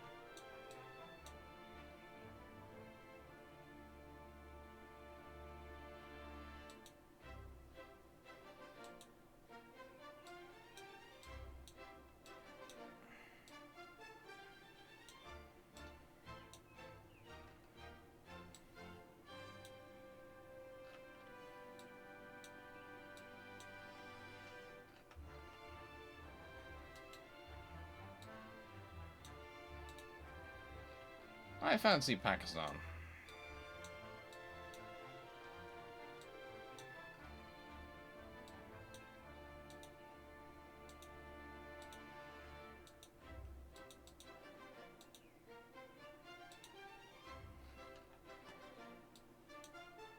So how's everyone's week been? How's everyone's Saturday and Sunday gone so far?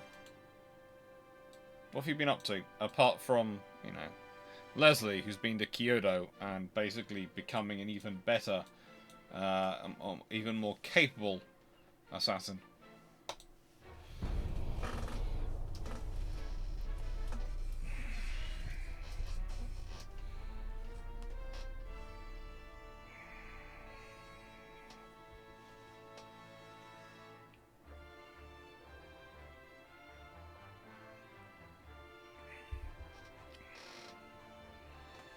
Very busy with work. Yeah.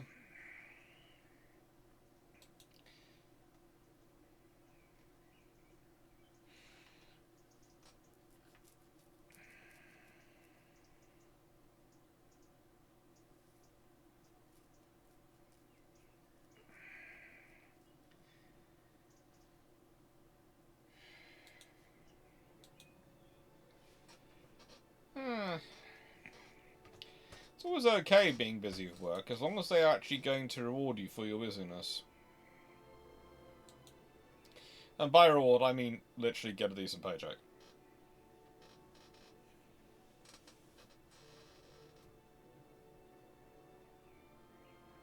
Chaplain for Bacchus, watching my favorite baseball team fall to... That is going to be a long season. That's going to be a rebuilding season, Chaplain for Bacchus. That's it. It's going to be clever. I can hear the coach now going, This is a rebuilding season where we are bringing the team together and sowing seeds of future success, where we are growing experience as we bring on new players and give them time to season them.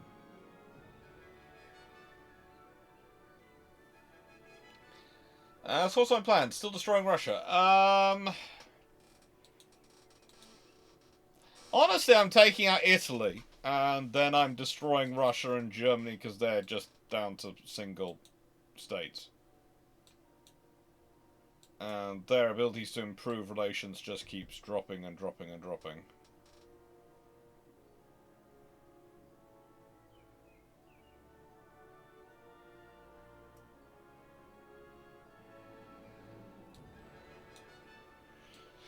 The fact that I've got army coming from South Sudan, from British East Africa, from Italian Somaliland, from British Somaliland, and from Eritrea into Ethiopia.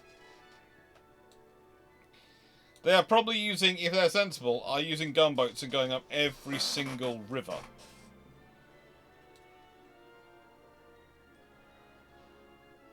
Does not speak well. The fact I haven't got no troops coming out of Djibouti worries me. I think we should have another arrow coming out of Djibouti, because that seems to be a straight up space.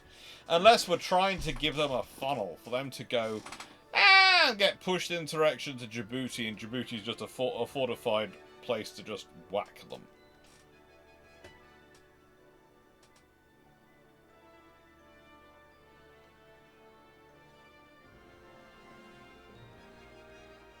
A famous baseball manager once said, "People like to see home runs, and I've assembled pitching staff to do just that." Yep.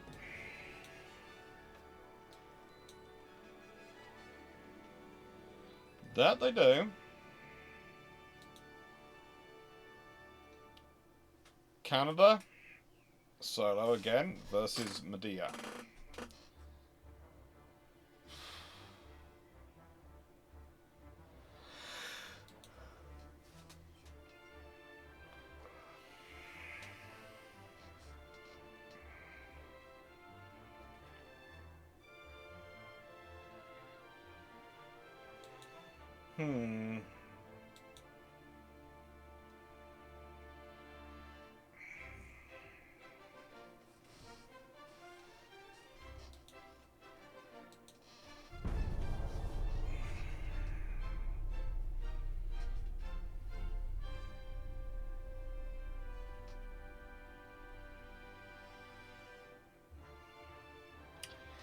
I've been reading a lot of the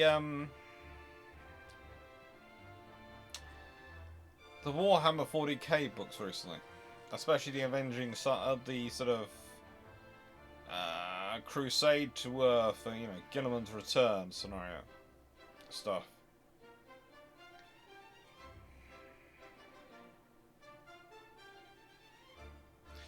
And I can't help thinking, for a set of demigods, let's be honest, the Primarchs pretty much do fit that definition to an extent, in terms of their capabilities.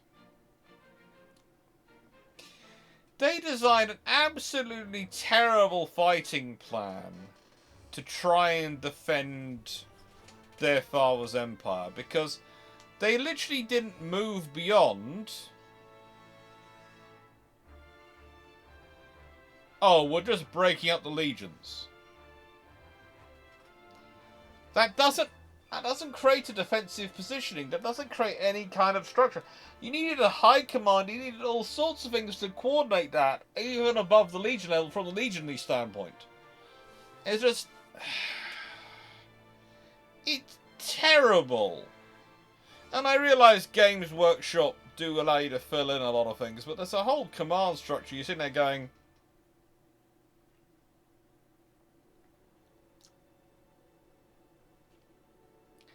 okay, basically you have the High Lords of Terror, and occasionally the Custodes General takes part. You know, the captain of the captain of the Custodes is part of them, Captain General. But not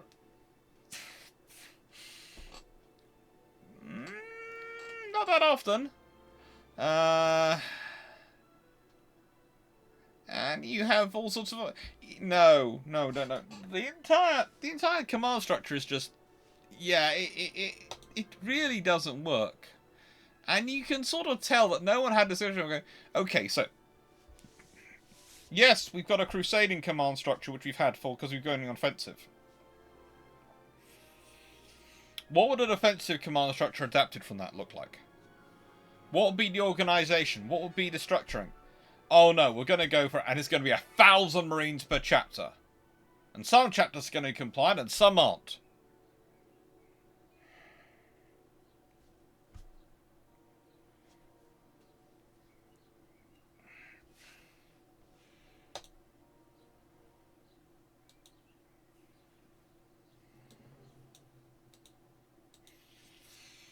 And it's just, yeah, it needs more thought.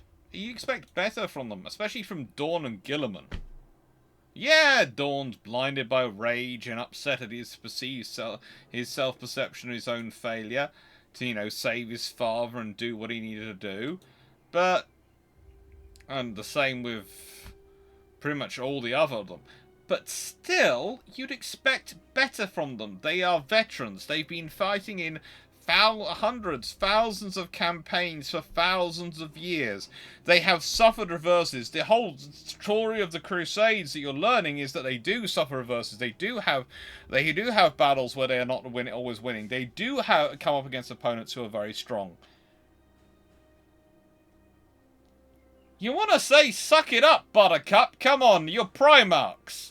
Start acting like adults, and yes, you want to lead the command structure to humans. Well, that's fine. Lead the command. But set up a command structure which is actually going to work.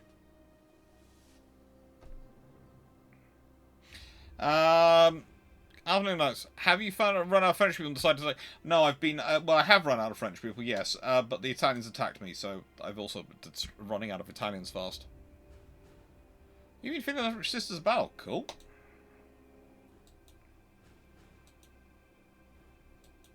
And there's a good example of it. Look at how much damage is done to the Sisters Battle because they're ignored by so many people for so long.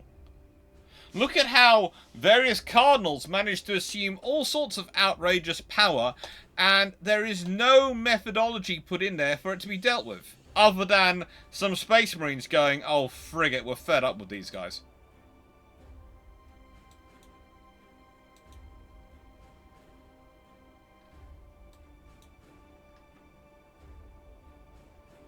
That's literally the only scenario where it works.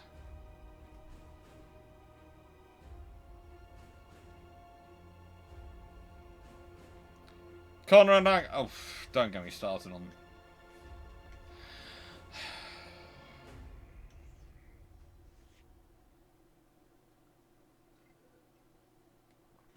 Exactly. Creed defended the planet so well, they had to throw a space station on the planet to actually win. Okay.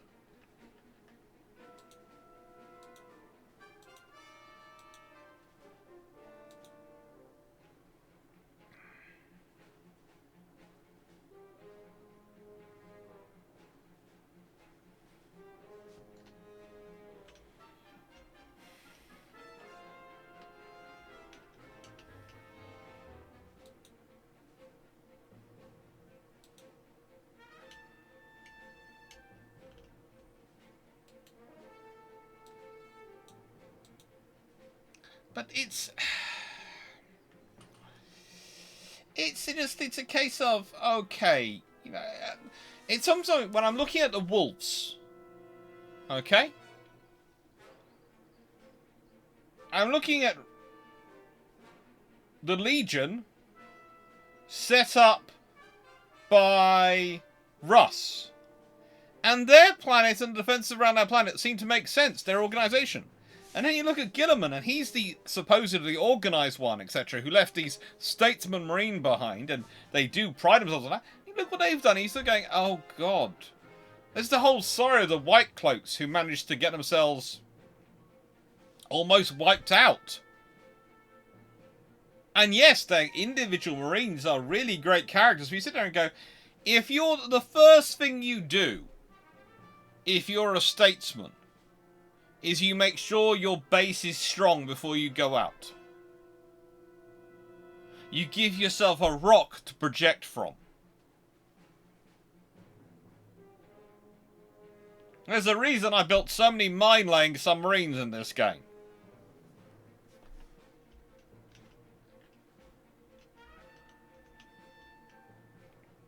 It just strikes me as, yes, they are. You're dealing with them in 40k after a massive rift has opened up and there's all sorts of problems.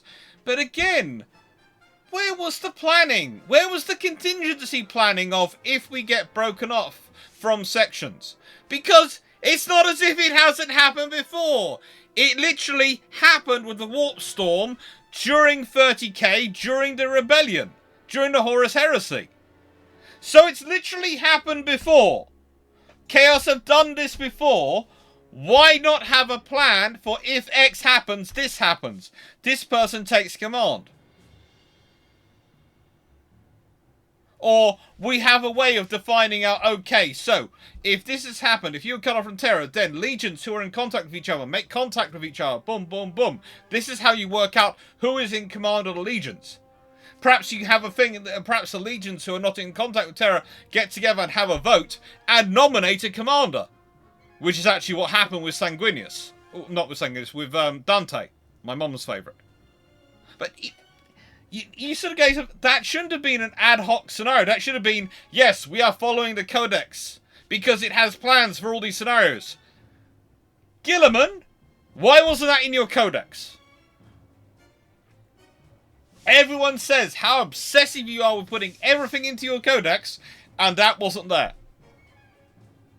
For the Codex Astartes.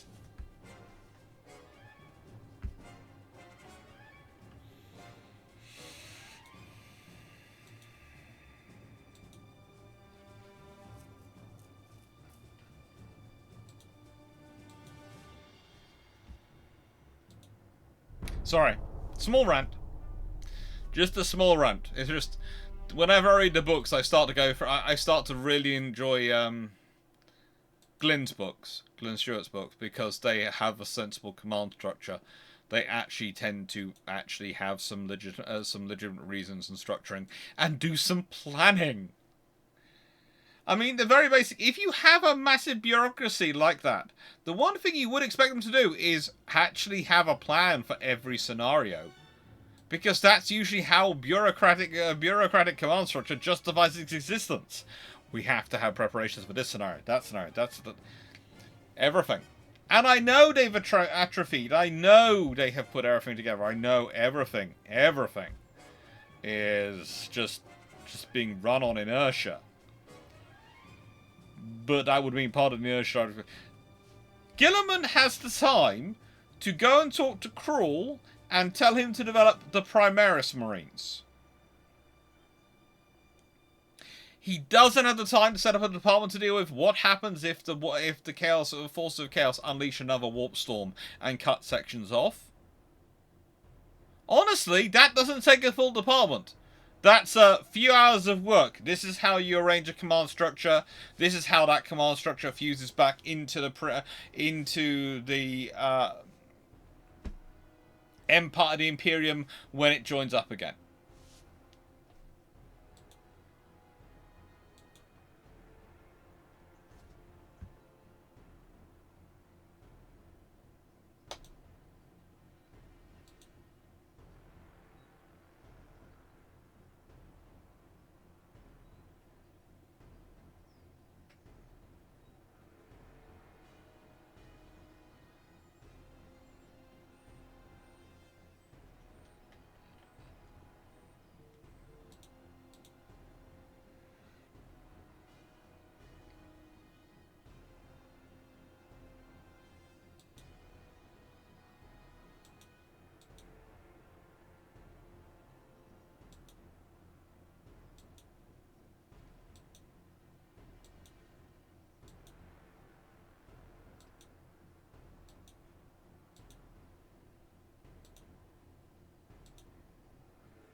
Yeah, I think I should be matching that shortly, but I'll leave it on one side.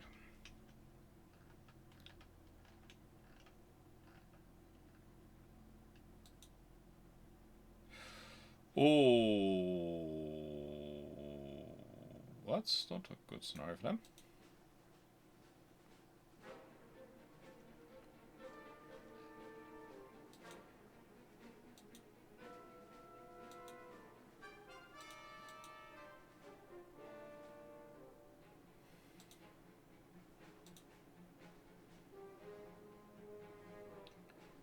Oh, I should find my building has gone down massively. My level of construction. Repairing ships is keeping it up, but yeah, it's gone down quite a chunk.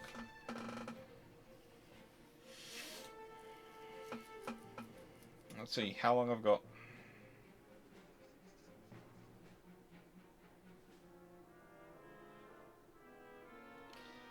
He didn't even make a high recce for interfaction like Admech and Guard, who should lead whole force. Yeah. You know, it would be sensible to sort of go on, look, okay, yes, there's a certain point. Maybe there's a combined command structure. You know, who takes command in this sort of scenario? Who has seniority? No.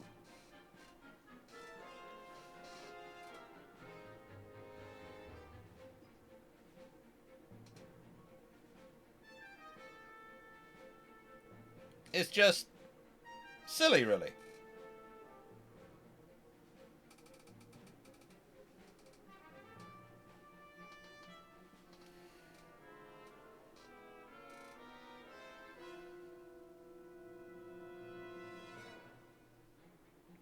And, you know, the reason they give you is they don't want anyone commanding overall force again because of the Horus Heresy. And you go, well, I can understand that to an extent, but you need the facility. A, you need a staff preparing plans for what ifs, and B, what you then do is you have some sort of recognized system for under a crisis which fulfills these sort of criteria. Dun dun dun dun. I.e., these criteria. You then pick, and these are your. This is how you pick who shall be in charge and who shall have the final voice. But to an extent, the system is designed on there still being a Primarch around to be the final voice. Or the Emperor. And that's the trouble. It's a feudalistic dictatorship.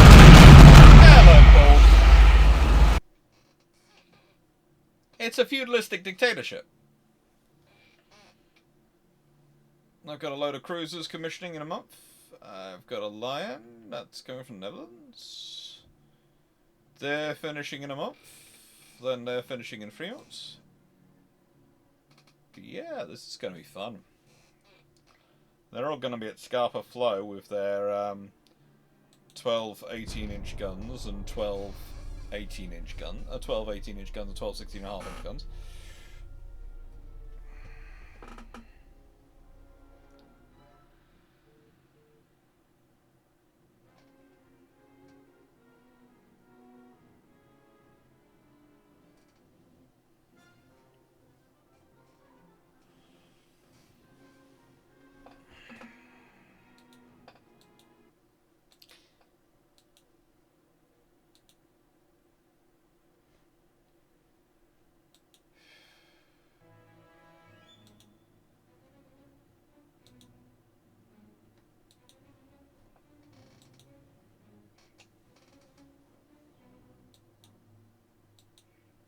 Okay, so I've conquered Ethiopia, so Italy is down to 1.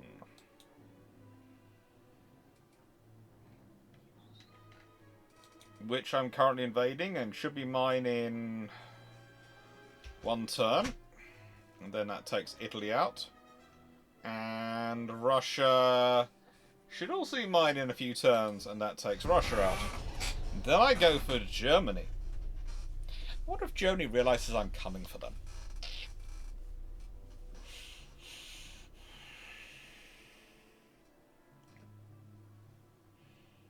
At that point, I then have to decide who my next enemy's going to be. America's my ally, Japan isn't, so that probably makes a decision for me.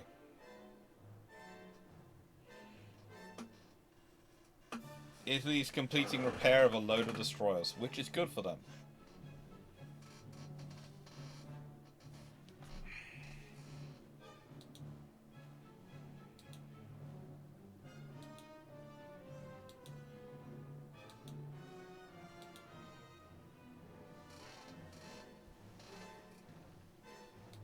But the trouble is,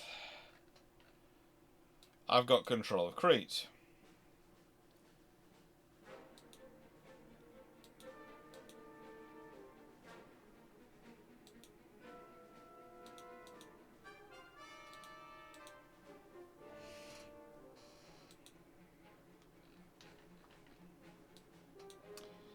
So if Japan tries to provoke me, I can shift a whole lot of forces through the Mediterranean. And shift them over here.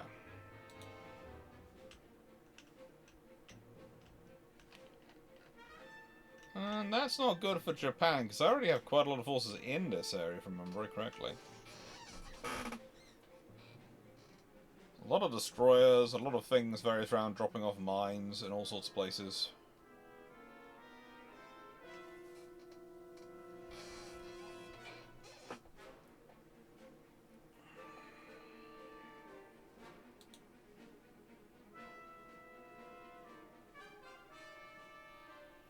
I am building no ships at the moment.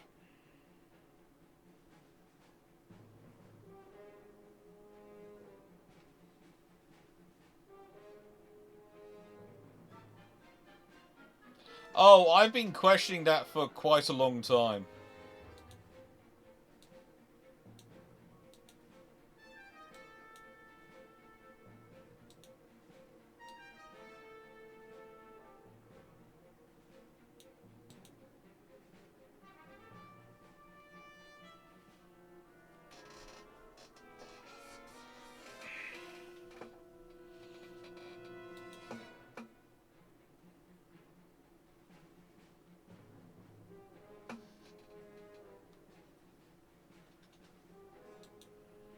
You know, the personnel numbers, it makes sense to an extent when you talk about Space Marines, but it also doesn't make sense when you're talking about Space Marines.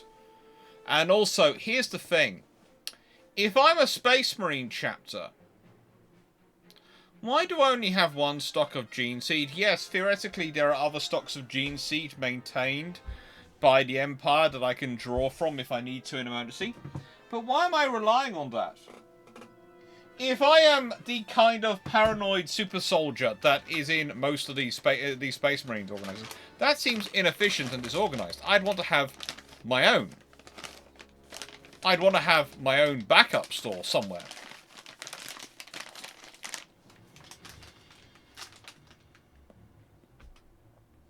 Also, am I the only one who's surprised that even the Codex compliant Astartes formations didn't think, well, hang on, we have the technology to put people in stasis, as Krull does to all those Primaris Marines. Why don't we have a company in stasis at least? So we can have a have a company at to protect our own home planet, and we have a company in stasis as reserves in case of war, in case we suffer dramatic losses.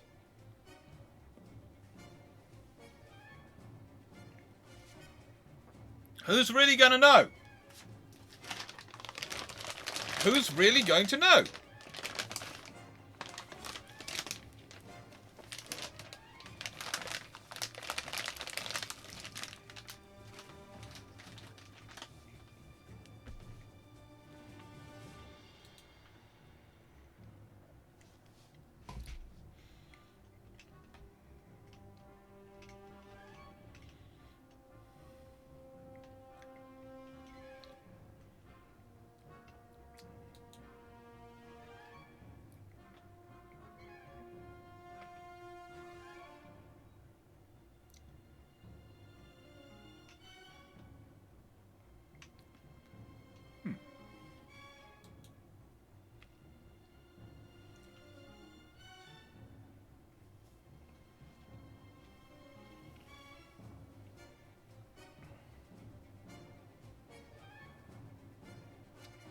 I know the Imperial's logistics system is more of a hell than a warp, but that means I would, if I'm a super soldier, that's going to make me even less reliant on it. I'm going to build up stores of things, and I'm going to adapt things to my own needs. It's like Sanguinius, Dante. He's been in charge of that legion for so long, the Angels for so long. Why has he not at any point gone, you know what we really need on this planet is some manufacturing facilities to give us our own vehicles, our own combat vehicles. What we really need are some things to, some spare, especially if I was the Angels, I'd want something spare.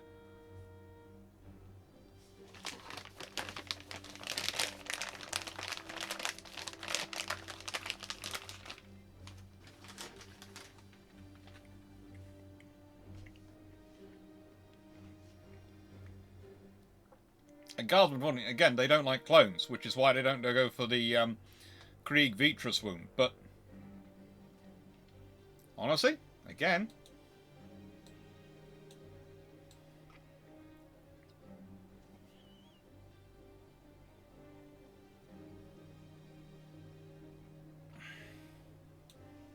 it's not exactly the most stupid answer ever. They are just absurd. They really are.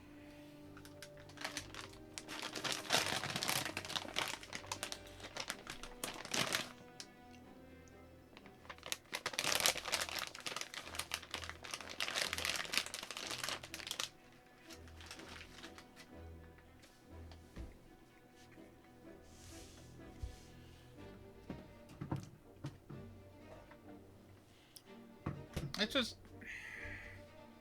Especially when you consider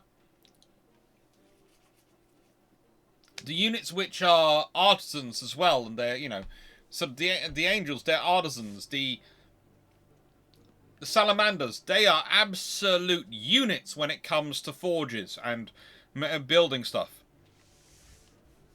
I would expect those units to have a heavy degree of production, but also of modification, but also a massive degree of self-reliance, because surely if the salamanders put their minds to it, they could produce better vehicles than the Imperium could.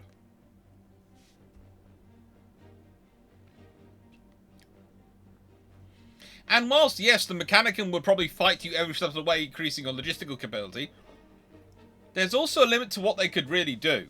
If the Salamanders said, but we are bringing out our forge skills.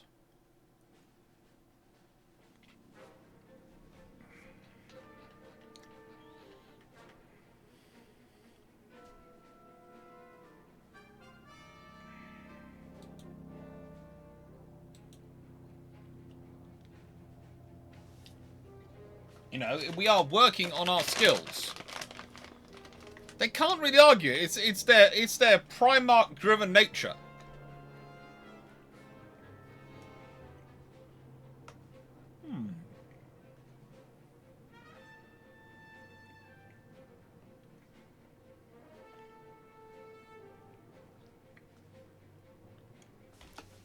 And also, if I was the Angels, I'd be going, well, in the nicest way, have you seen how far we are from everywhere else?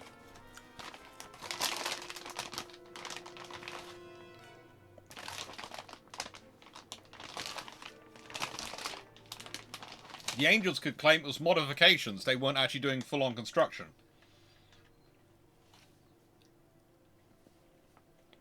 And go, you see how much of an Arzans we are. Do you think we're going to leave our machines alone?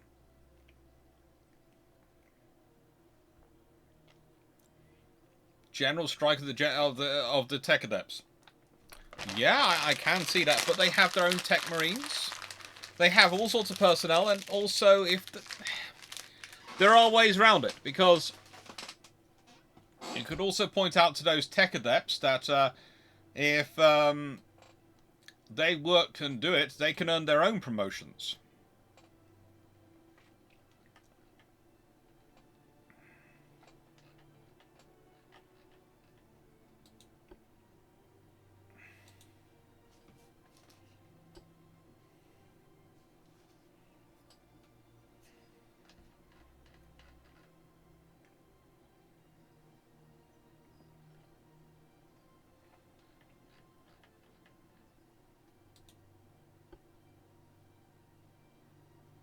I can't refit it to more than Gen 2 radar. That's annoying.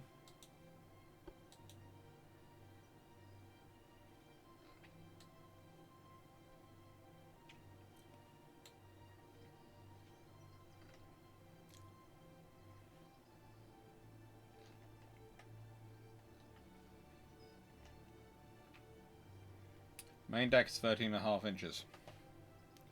What reminds me?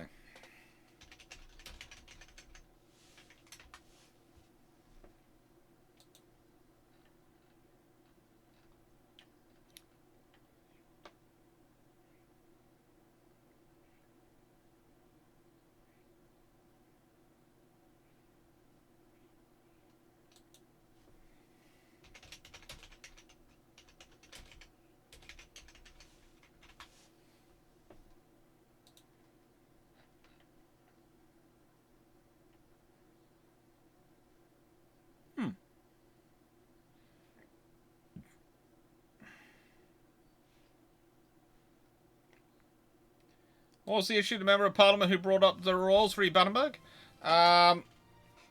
You're not supposed to bring up the royals in the House of Commons. You're not supposed to mention the royal family. You do not bring the royals into politics. And the accusation once made is very bad for your career, especially in that time period. But even today, it's not a good one. You know, it's just not. It's the convention, and when I say it's the convention, I mean it's the convention to the extent that it's a career ender if you try and jump into it.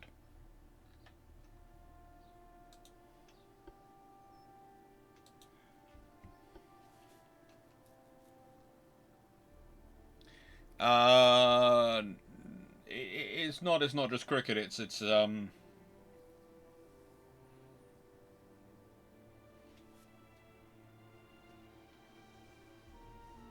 It's something which is truly considered as not the right thing to do.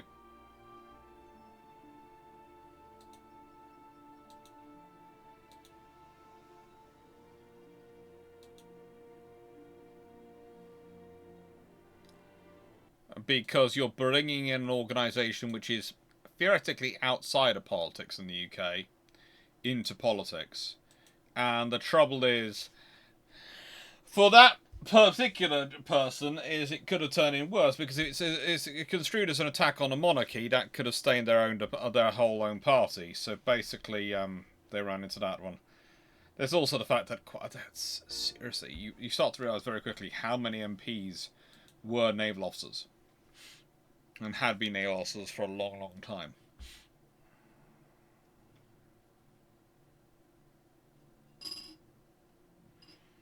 Oh boy, one time a royal entered the House of Commons. Yeah, that's why you don't tend to try and get into it.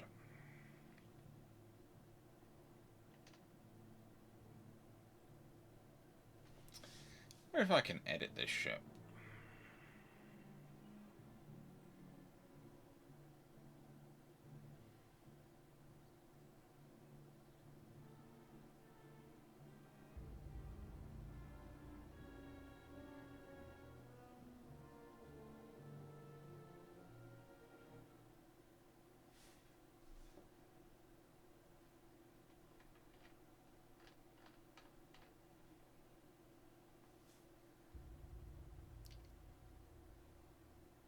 Where's the latest upgrade of Repulse?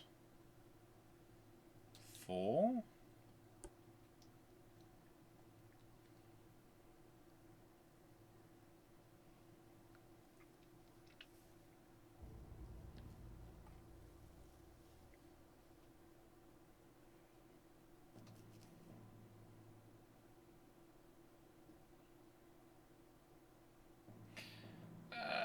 Yeah, but there's a reason they have the A.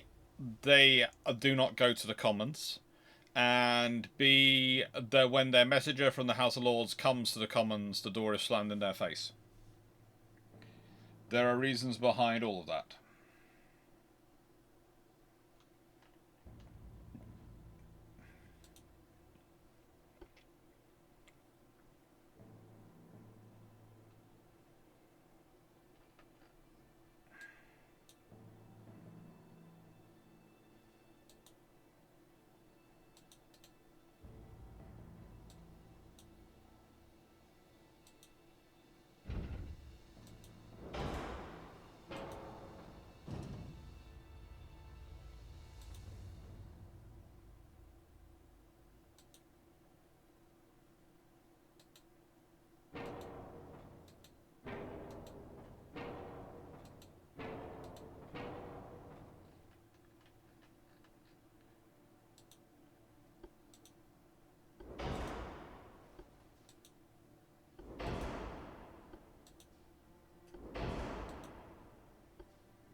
Why does that have such a poor sector of fire? Put it in, it was fine.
And we do need some secondary guns. We need some frangers.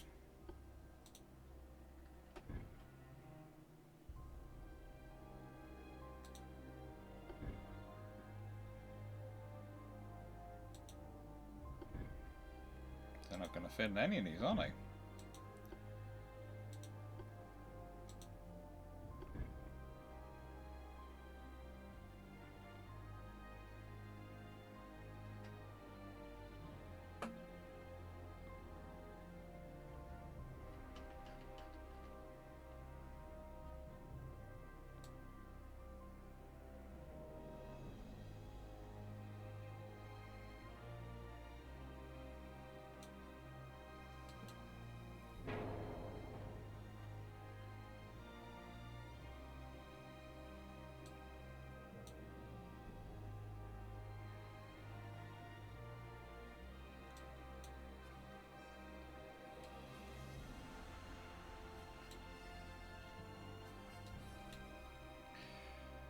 Right on, engine efficiency, 300%.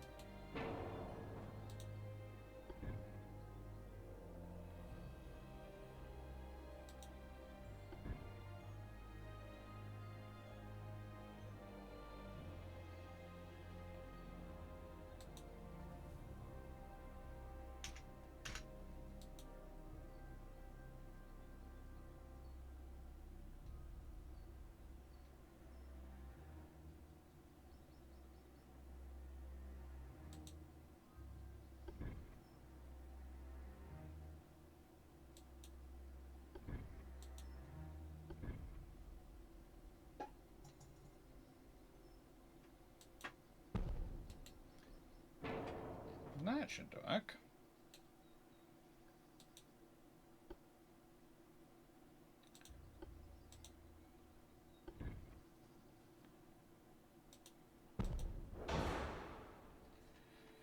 Well, we want the 3-inch guns to be as good as they can be.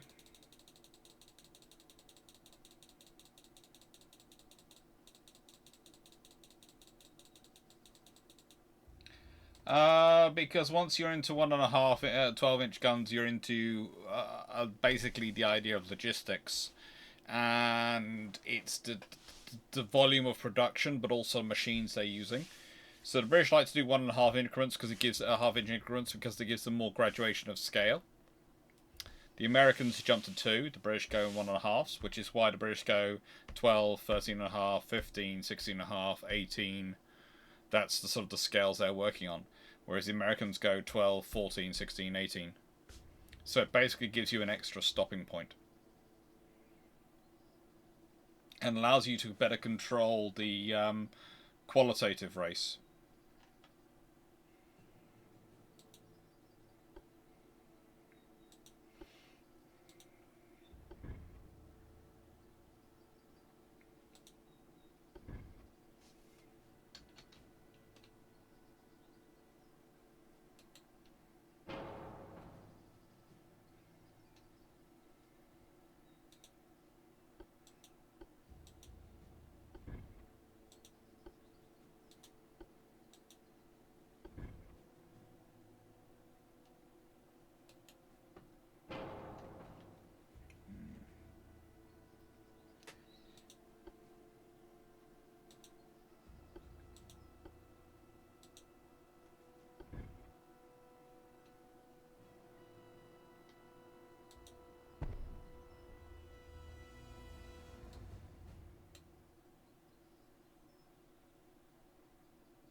That should give us enough firepower to go round, eh?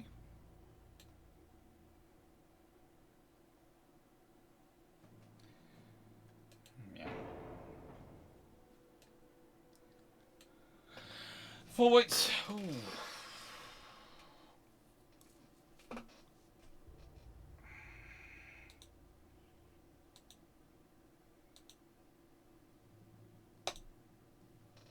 That should do.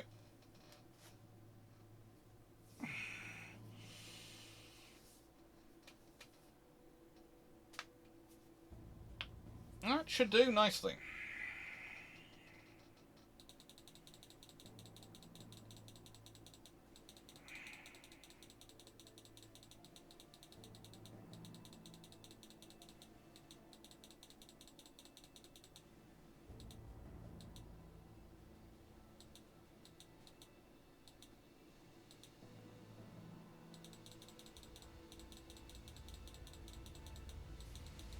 Let's see what this does. If I can get this up to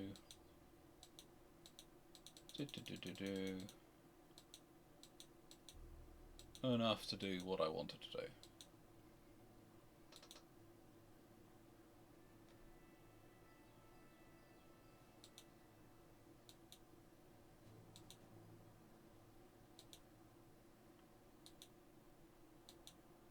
What I wanted to do is basically make the ship almost invulnerable.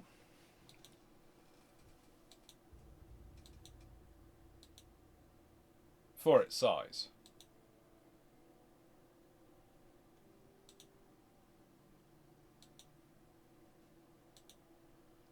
And I think I've pretty much achieved that. Because let's be honest, that thing, if it finds anything, is going to be a nasty thing for anyone to fight. And upgrading with diesel engines, that gives them a lot of boost.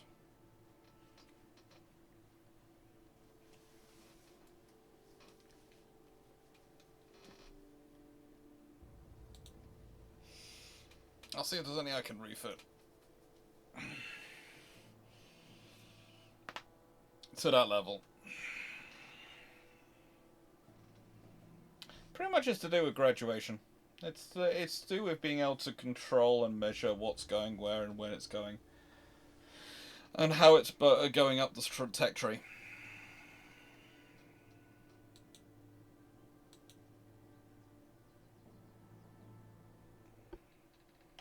Is why you have the, the 1.5 inch is for the British.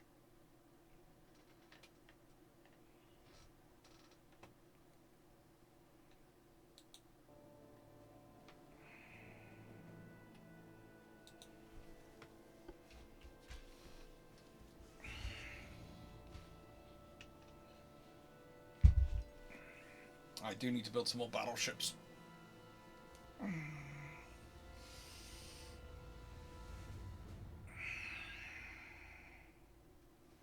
Can never not be constructing battleships. That's the first rule of this game. You can never not have battleships under construction.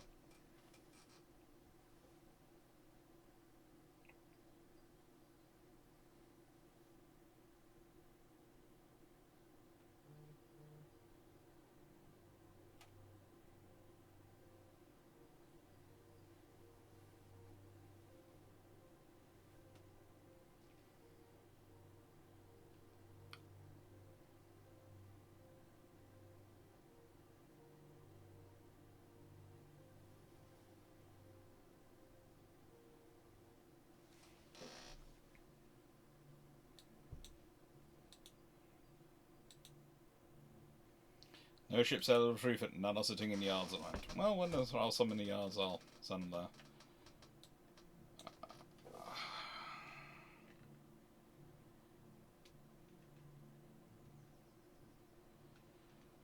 I think the only war I've got going on is the Russian one.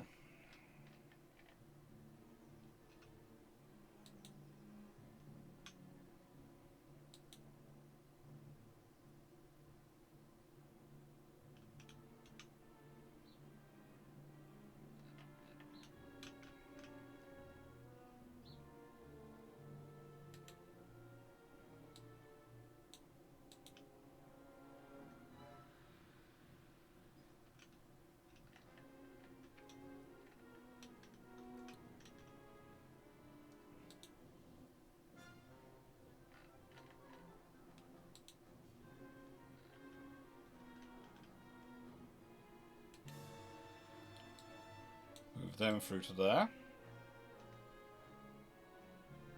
I have definitely bottle alert, I'd reckon.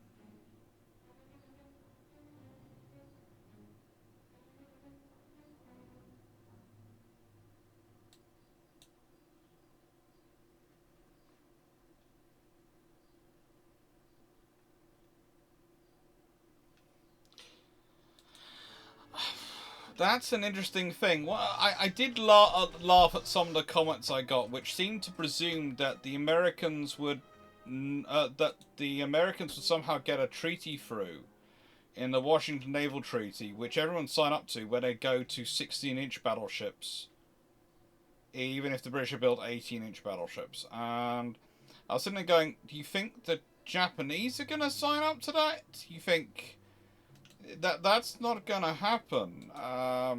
The idea that America has this massive whip hand at the end of World War One is just not there. They don't. Honestly, the Americans very nearly get shut out of the Treaty of Versailles. They very nearly do, because of some of their approaches to it. And yet they don't have the power they... The trouble is, we look at them now, we look at the power they have post-World War II, and people go back and go, yeah, it's amazing. And you sort of go, it's not in post-World War One. They might have ended up going down to 16.5 inch for rate of fire, but they also might have stuck with 18 inch and tried to make that as far as hard as they could, and as often as they could. So that's the thing. If everyone's going 18 inch, then they'll probably go with 18 inch. It would be interesting, because probably the King George V's equivalent, if the government are trying to, reduce it down, would be 16.5 inch guns. Yeah, we'll reduce it from 18 to 16.5 inch. And again, that's a very different time than 1920s.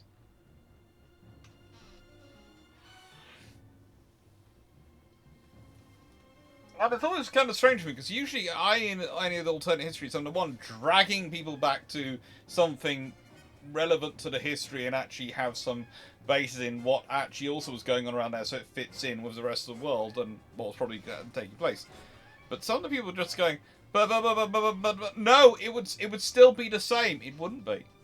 And I can honestly not imagine a scenario where the Americans go, you know what, the British are allowed 5 18-inch gun ships and we're not allowed any.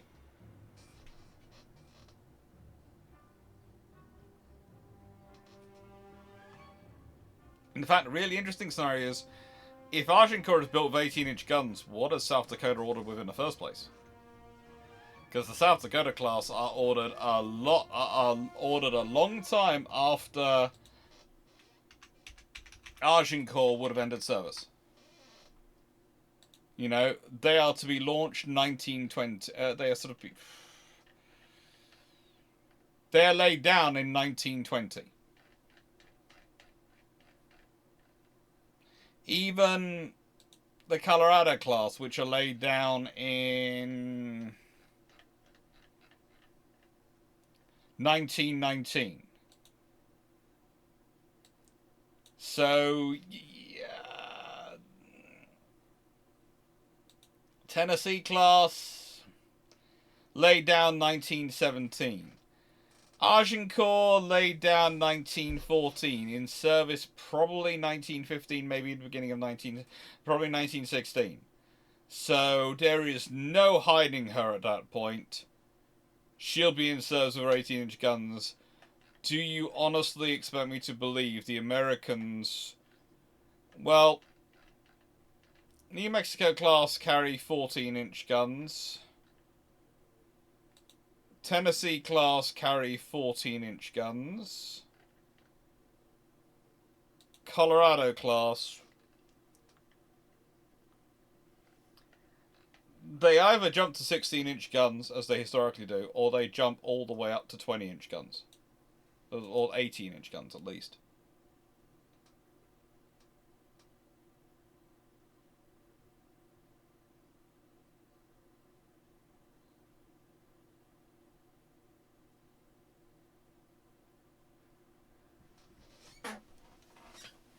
Okay.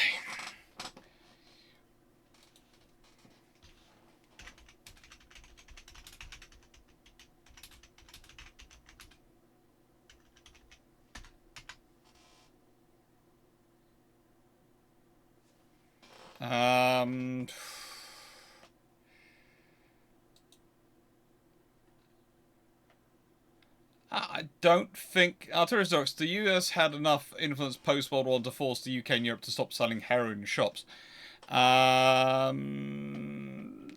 don't really put it down to the Americans. Honestly, that stuff had been around for quite a while and was being worked, and it was sort of being worked towards already. The Americans were part of it, but there was also quite a lot of the UK and others having their own domestic industries. You know, and honestly, they don't shut down that quickly.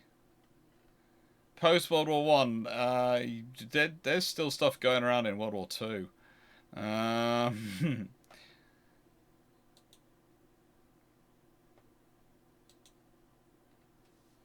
The International Opium Convention at The Hague had been signed in 1912, and that's before World War One.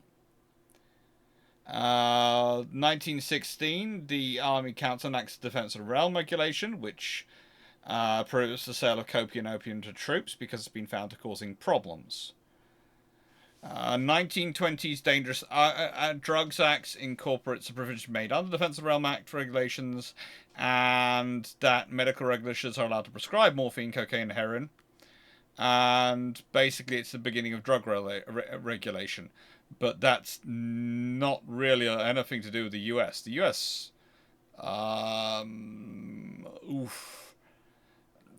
no, sorry, the US are not part of that one. I'm trying to. The US are to an extent because they are pushing for it as sort of international. They're providing some international platform, but they are trying also to, in a nicest way. The Americans are trying to push prohibition and all sorts of things, and that's just not that's not going there. The the drugs one is something that had started before movements dates back to about 1885. And it slowly had built up. It's kind of like the right to women and the votes for women thing. These things have been percolating for quite a while, and World War One brought a lot of the stuff to the head.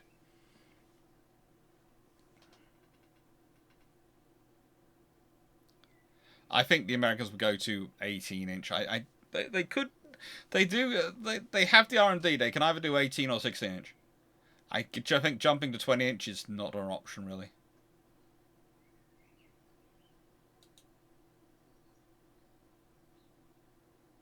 Hopefully I muted the right person. I think I muted the angel teen, angle teen or whatever they are.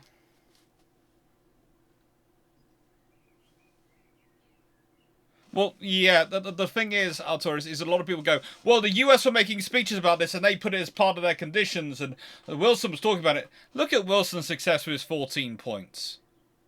Look at his 14 points and look at the Treaty of Versailles. If you honour Wilson's 14 points, the Treaty of Versailles does not turn out anywhere like it does. And that's the problem with a lot of the scenarios. There's a lot of people who teach history, and people do the same with Britain. Honestly, they sometimes give Britain pound. Oh, Britain influenced this and this in other countries, and you sit there and go, did it? Or was it the loudest noisemaker of everyone at the time when everyone else was also getting involved? That's usually more the case. The Americans at the end of World War I are not. The trouble is, the Americans at the end of World War I are not given, are not appreciated in the same way as they are at the end of World War II. Okay? There's a very different value placed on their contribution in World War I than is in World War II. And that's not to undermine their value, their service and their value, etc. These things. But there's a, you know, they're even American at a source at the time. Quite a lot of ambassadors noticed that, you know, they expect to be treated as hello, Tempetus. They expect to be treated as heroes and as the saving angels, and they're really not. And they're going, why are we not being treated as this? And it's a case of, well, were you here during the war? Did you see what happened? No. You know, their army turned up and needed to be trained by the British and the French. Their navy turned up and they were very hard working, but they, you know, it took ages to get them online. And frankly, the ships sent to the Grand Fleet were more of a problem than a help, because their gunnery was so bad. And it wasn't in terms of their gunnery equipment, it was that the Congress hadn't paid money for those ships to train, so when they turned up, guess what? They couldn't shoot for a toffee. It's not the crew's fault, it's not the ship's fault, it's Congress hasn't given them a budget to train. And then you send them to the Grand Fleet, which has spent the last... Well, they're Royal Navy, so they've been doing gunnery training in terms of accuracy, not always in terms of safe handling of guns. Because let's be honest, the Battlecruiser fleet had been going on, and rate of fire had been going on for quite a while. And the Grand Fleet had been set up by the World War I closest to Ching Li in terms of his obsession with gunnery, Admiral Jellicoe. They literally have a gunnery range as part of their base. They are always doing firing practice and firing drills. They are always doing this. And by the time you're dealing with them, that's a very different scenario.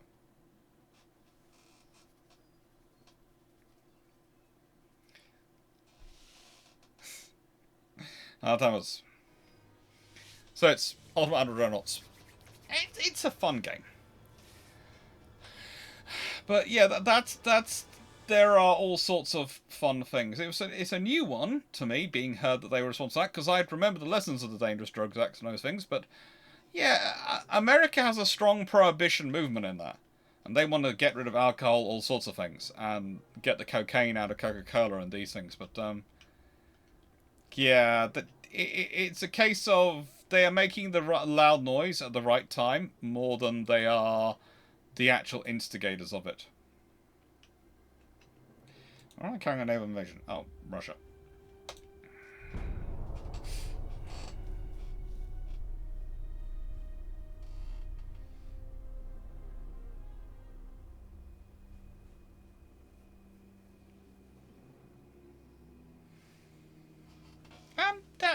That's not a... You have to remember, sometimes we treat influence. People go, well, there's a direct correlation between X and Y, and it's more of actually a soft power thing. So in a way, America pushing forward does inspire others to look at it. But that's not the same as America forcing or pushing others to do it. Does that make sense? Am I explaining myself properly? Because I always worry when it gets into international relations that you can come across as being hard one way or the other way. I'm Bruce Stocks. I am... Sadly enough, I have got one bottle left for tonight. I should buy more. Someone very kindly gave me some money on Ko-fi, and I did order some more, but the Iron Brew didn't arrive. I got the refund, but the Iron Brew didn't arrive. Gonna see if I can have see if I can find some money and do another order before it. Thank you, Arturus. And what I find fun is when I'm reading some people writing, they go, America leads this, and you go, they change America leads to America enforces, or America inspires, or provides an example to America dictates, and you go, that's not the scenario it was in World War One in that period. At the end of World War One, America's aspirations was equal to Britain. That's what they were looking for in a navy powers, in equal in world status to Britain. And it's not like World War Two. It's not the huge loans of world. And even again, in World War One, Britain's primary debtors. It's often, the American debt is trumped up, but there's often a used example. But the debt's more to Canada, Australia, several of the Dominions. Britain owes a huge amount of money to. South Africa is one of those those nations which is often forgotten about being debt, in terms of a debtor for Britain in World War One, because they could be, because they have all the mines which they're selling their minerals, so they have a lot of money coming in, so they could provide the money, and that's some of the things forgotten about South Africa in World War One and World War Two. And one of the reasons why Britain gets into so much economic trouble in World War II is because they set up the sterling area in Malaya, etc., to keep sterling afloat, and also and the rubber, etc., in Malaya is helping the British keep the economy going. That gets taken over by the Japanese, and that causes huge amounts of economic troubles. And then the British move into, because the whole Lend-Lease system, all the Allies move into this Lend-Lease system. And the Americans cancel that and drop out of that. And remember, the British have been loaning stuff to the Americans and stuff back, not on quite the same scale, but had been part of it. The Americans suddenly cancelled this economic system which has kept the Allies going on without warning any of their allies. And that causes another huge economic shock. So we often talk about World War II as an economic shock, but basically Britain post-World War II is dealing with the economic shock of that, dealing with the economic shock of the war and the damage sustained during the war, still getting over to an extent some of the recession damage, and of course the legacy of World War I. And that's why we see Britain going the way it does. And despite Britain receiving pretty much more Marshall aid than any other nation, there are different ways of accounting for Marshall aid and how it deploys into you, so it does get interesting. But Britain, most of us agree that Britain probably gets more than most. The way the Marshall aid is spent in Britain is mostly rebuilding the stuff which has been destroyed during the war, and trying to rebuild infrastructure and invest in some infrastructure. But the trouble is, Britain, because of those shocks, and because of their desire to not be so subject to those shocks, they make decisions which basically mean they don't necessarily invest the Marshall aid like they should do. If you consider Germany, they invest a lot of their Marshall aid in terms of developing their industry, which is one of the reasons why they become the economic success they do in the 1960s and 70s onwards. The British are more being very conservative with it.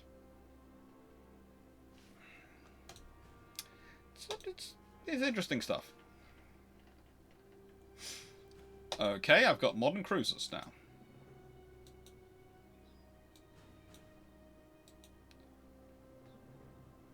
Italy's lost all their ports. Italy should be destroyed. Yes, I did destroy Italy. And I'm now ganging up on Russia. They've only got one province. And I'm destroying that.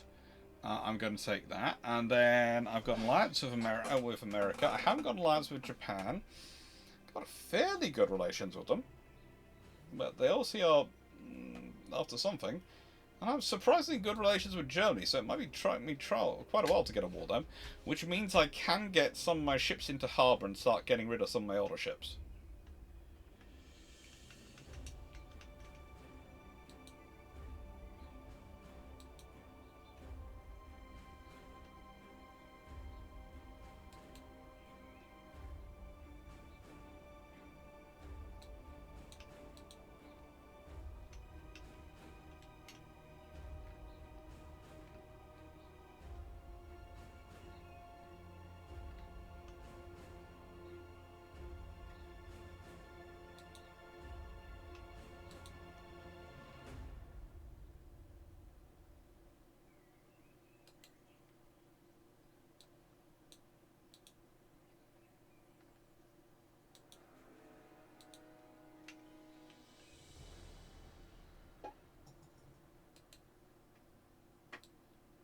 You two go up to there, that would be really useful to me.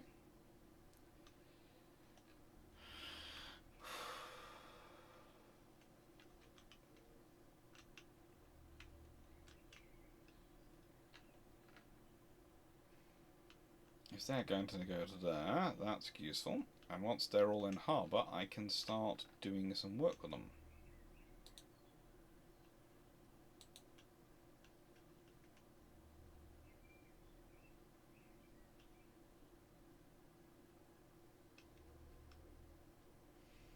Can I put these anywhere? Is there anywhere for me to put them?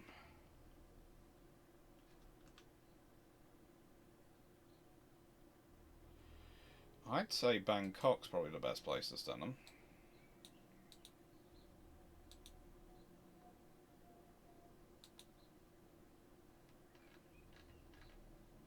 Oh, these are really old battleship styles.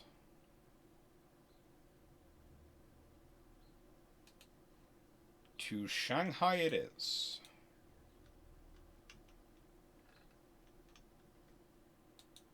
And oh, they're also old battleships. Where can I put them up? To Vladivostok you go.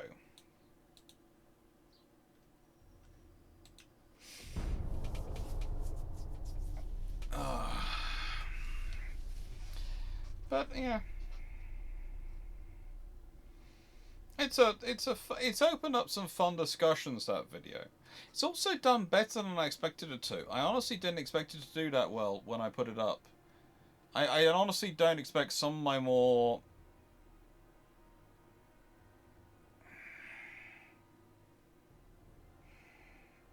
eccentric alternate histories to do that well. Although, what also did surprise is I've got a new boo. Okay, this is something for chat to decide. What do we call someone who is an absolute Fisher obsessive, and Fisher is amazing in all ways? And do we call them a Fisher boo?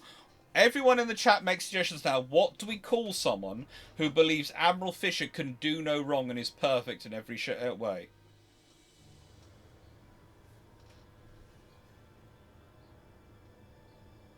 Ophelia. Oh, that'd be cool. That'd be nice to have some questions. Fisherman. Fisherman. Okay, Fisherman is coming through.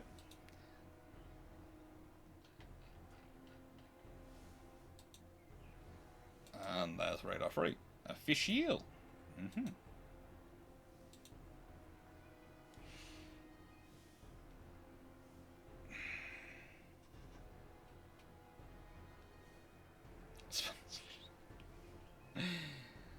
I'm liking this.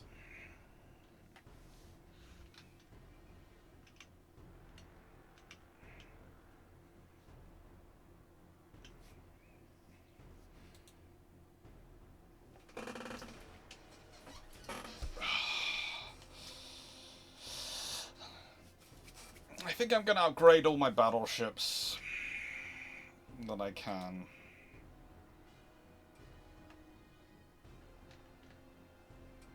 Their crew's okay. Okay, ship design.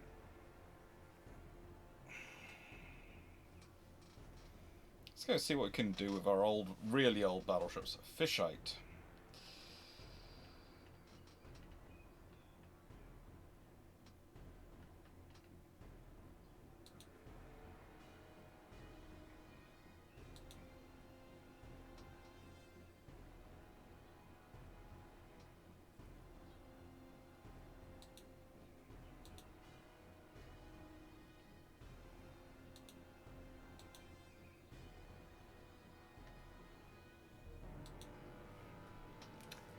Let's see if we can't do something about this ship. A fisherist.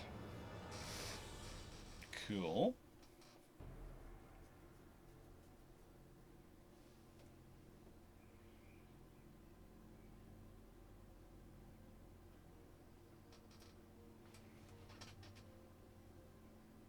Lots of interesting things coming through.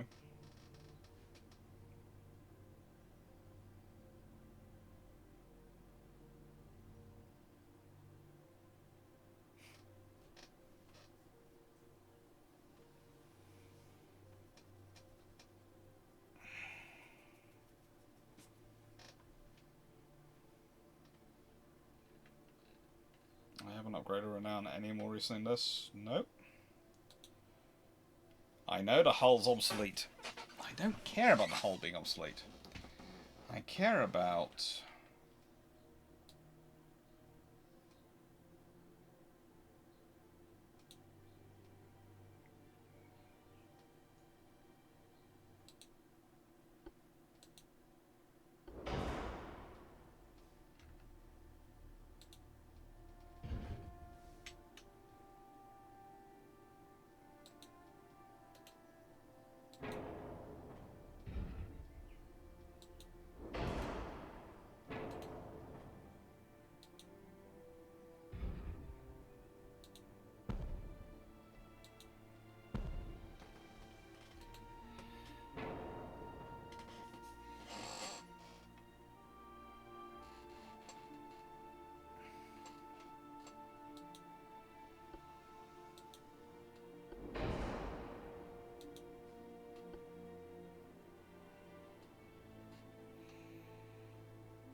Yeah?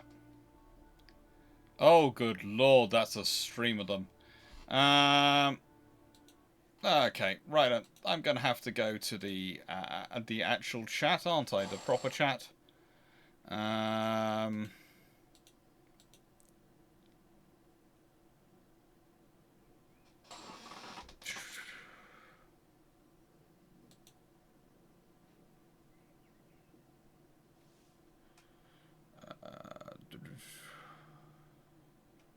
What can I do?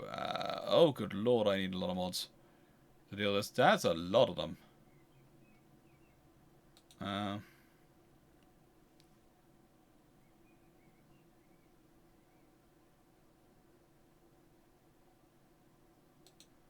Paul, you've been made a mod. That's just straight up. That's what we've done for the Twitch stream. And Runon, you've also been given the power of mod.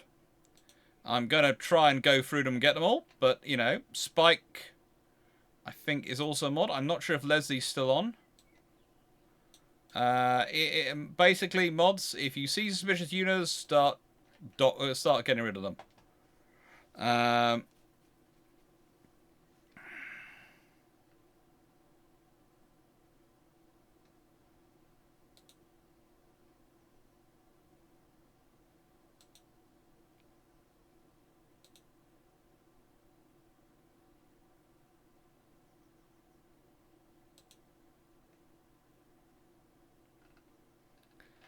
Yep, moderators are now getting to work.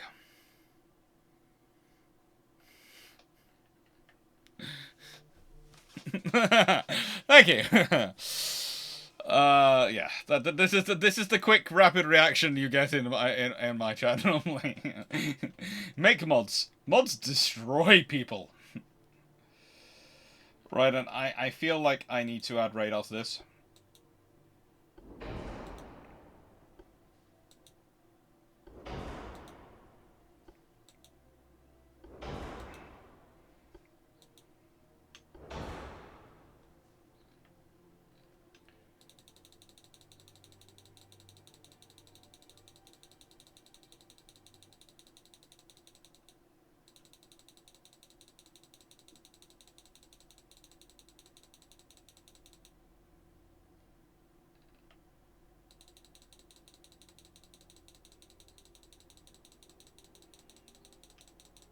Now, that's a fairly improved vessel, I think, we can all agree, over what it was previously.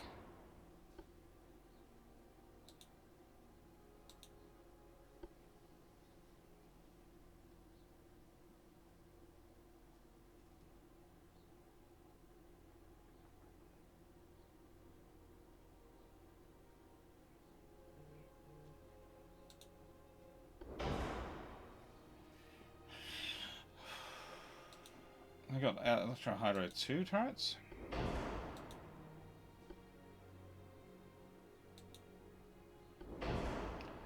Oh, that's 100. Oh, wait.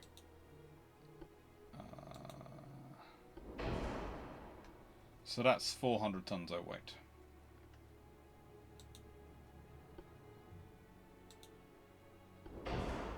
And that's right back 100 tons underneath weight. Okay. Main belt, 17 inches, 4 weight offset.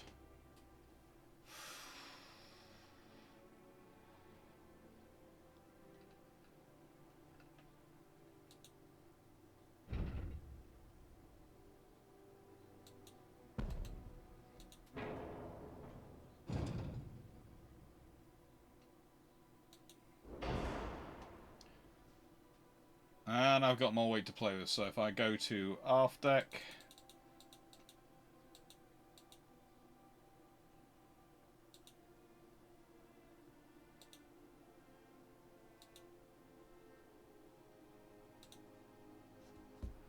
That'll do.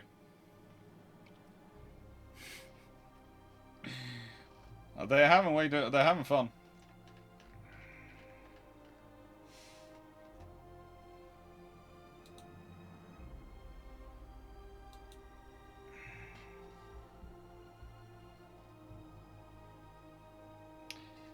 That is definitely an improvement over the previous ship.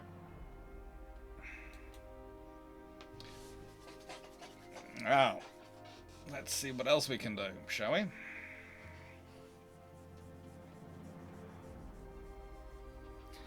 Moderator needs tea badly. It's the first act of any moderation facility demands Seneca in the time moderation. No! That is only Dan who does that every single time.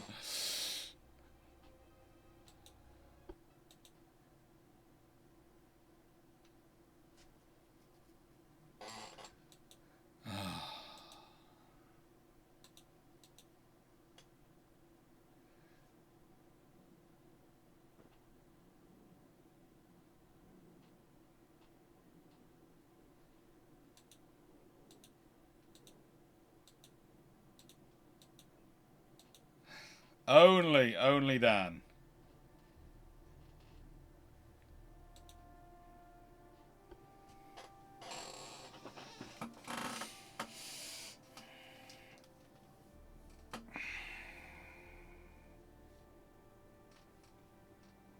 We can now upgrade all ships we can to this new level.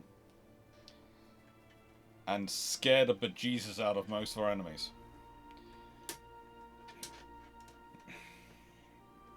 Oh, Melnie's done all sorts of things, but I don't think she's... I don't think she has, banned Seneca. I think she's possibly the only one who hasn't banned Seneca. Also, Paul from Chicago.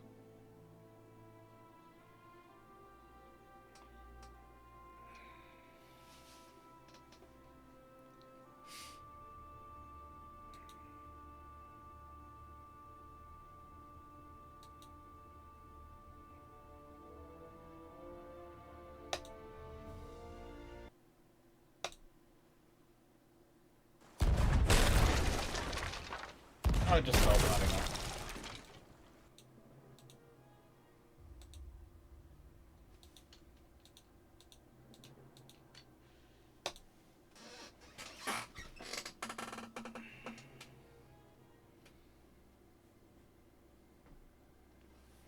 It's going to take 20 months to refit those. That's good. Let's go to ship design again. And there's some other old battleships, I'm fairly sure.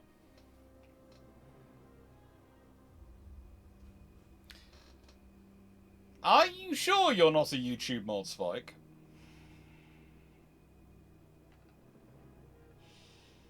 Are you sure you're not? Because if you're not, I will have to do something about that.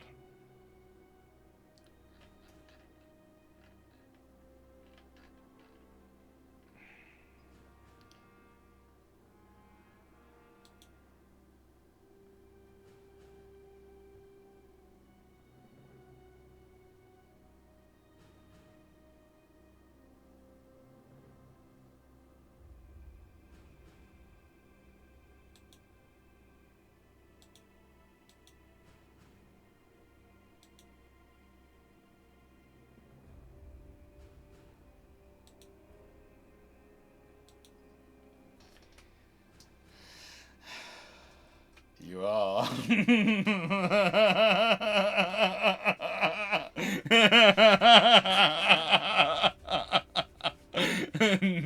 So I'm just like going, no. How did this happen?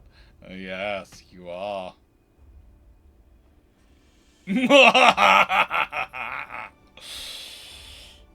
I harmonized across the abyss. It's like Porunon might find themselves added as a Master at Arms now at some point.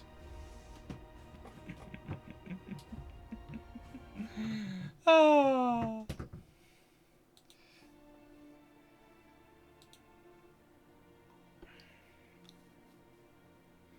Definitely not. Oh. Okay. So, we're going to need to sort this out.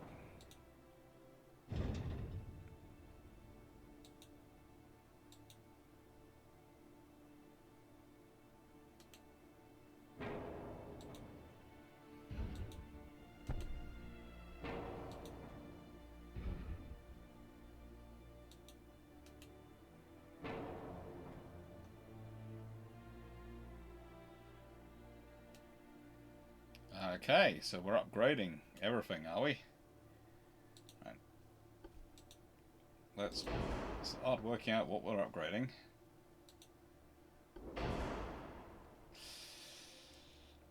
Many, many times over. Many, many times over.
12-inch guns, isn't it?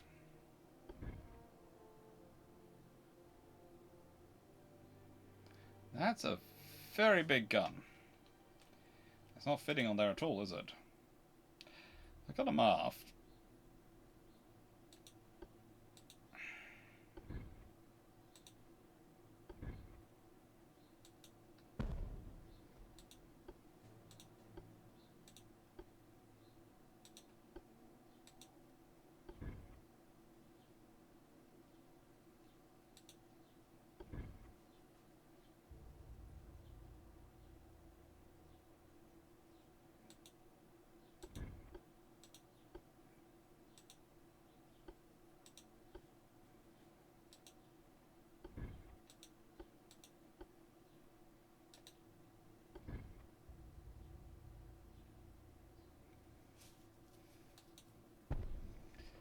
So,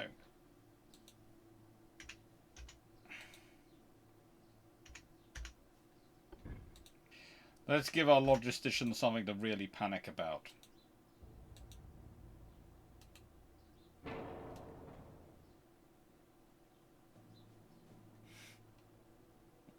Shall we?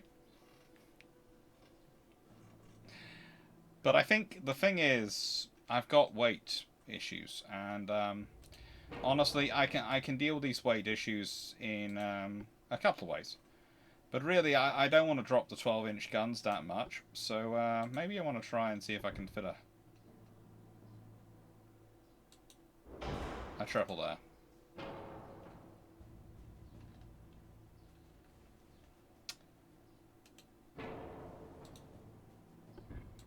Maybe not a triple there.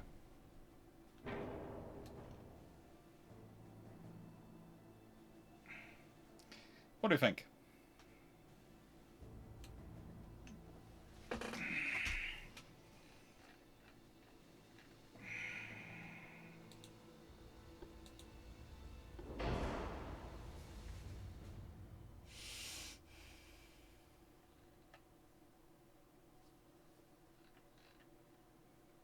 Full weight offset. It's all auto guns, so they're going to be firing a lot.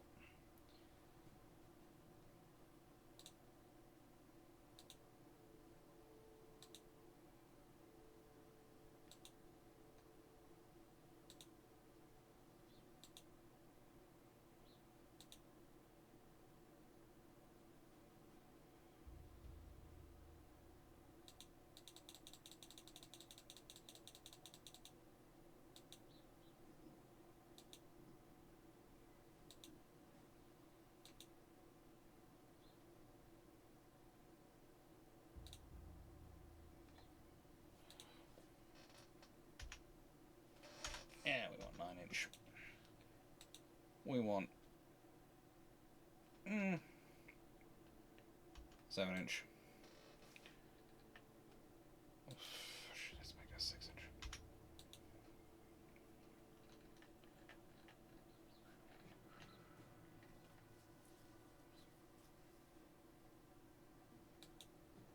Yeah, I think this will do. I think we want to do that.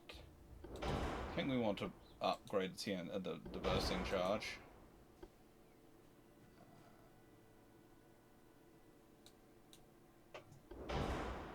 That should do. And yeah. I think this does what I want it to do. But I think I can do more, so I will do more. Because if you can do more, you should do more, shouldn't you? You really should. You should see how close you can push these things.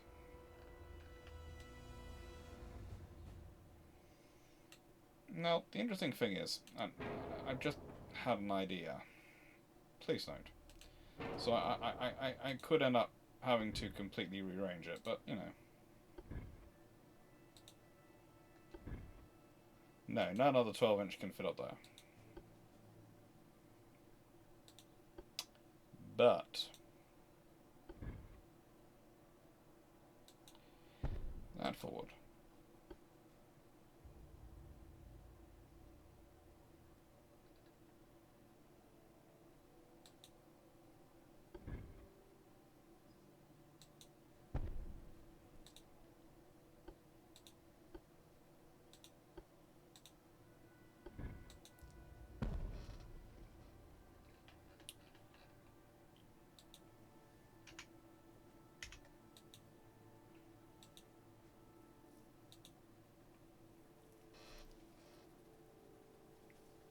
What do we think?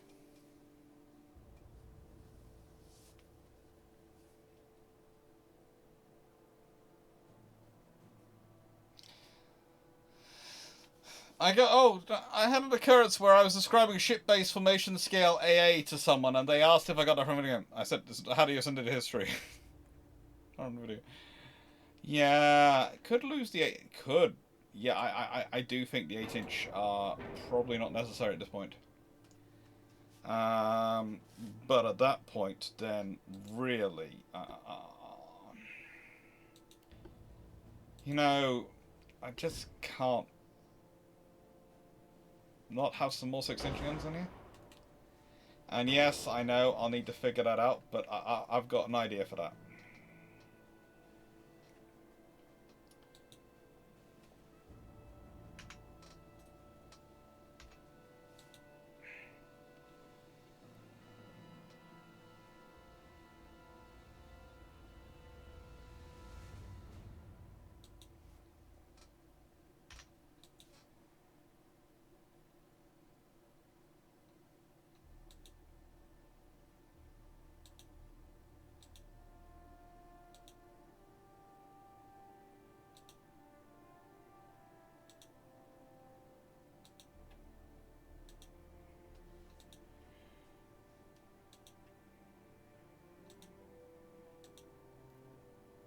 Just slowly massage the figures down. Till the foreweight isn't quite so heavy that it isn't dipping below the water. That'll do. I think that in many ways is an improvement. Because whilst, yes, technically, in terms of broadside, it has dropped 2 12-inch guns, it's gone up by 6 9.2-inch guns.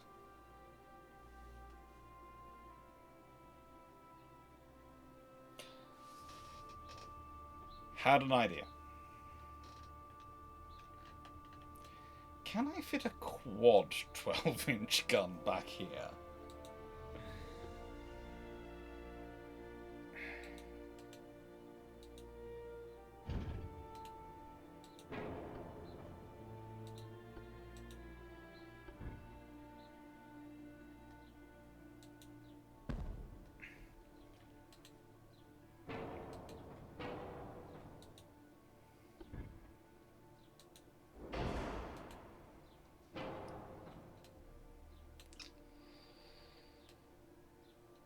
That's not dropped a single bit in 12-inch gunfire.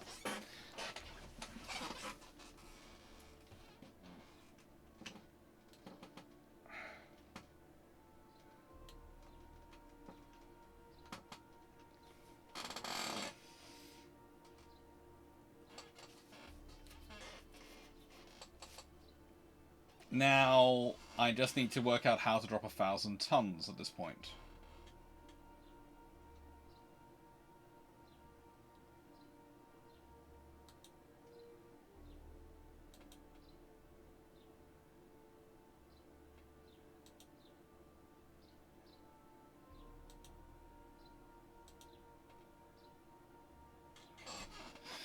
Okay, less than 1,000 tons.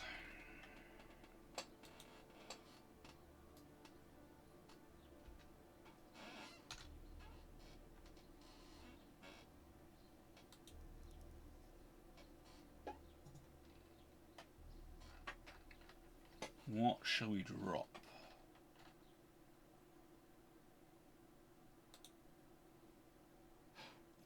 That drops us down to 400 tons to go. 400 tons to go.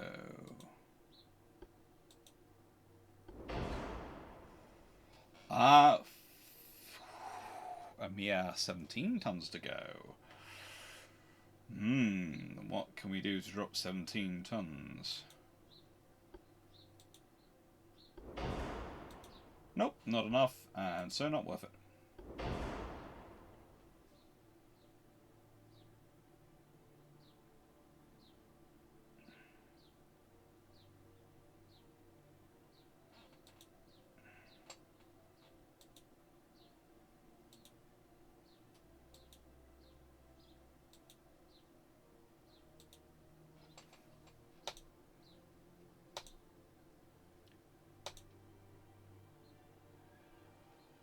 So close.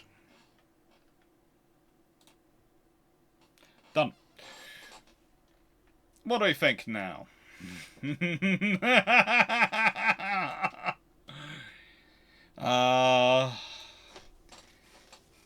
really look forward to someone coming across into this battle and going, "Oh, there is old battleships. They've only got 12. They've only got 8 12-inch guns." Yeah. Yeah.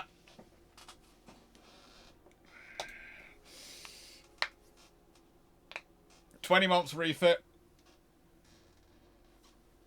Okay. Gen 3 radar, RDF, all sorts of things afterwards. It's gonna be fun. But I have noticed it is now 5 o'clock, and that means I've got 2 hours to get food, walk dogs, and get ready for tonight's live, which I'll put up on Brew Ships.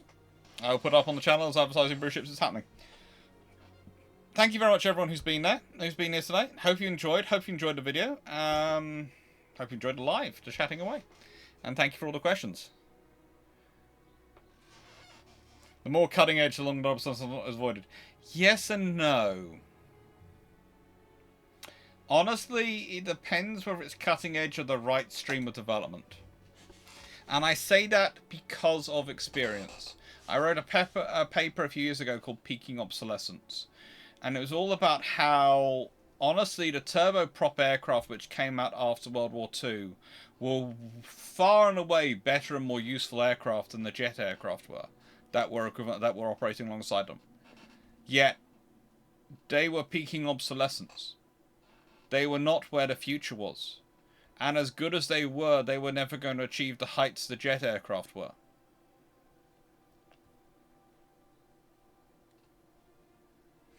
Enjoy. Thank you very much for being here. Hope you enjoyed the video, and yeah, take care.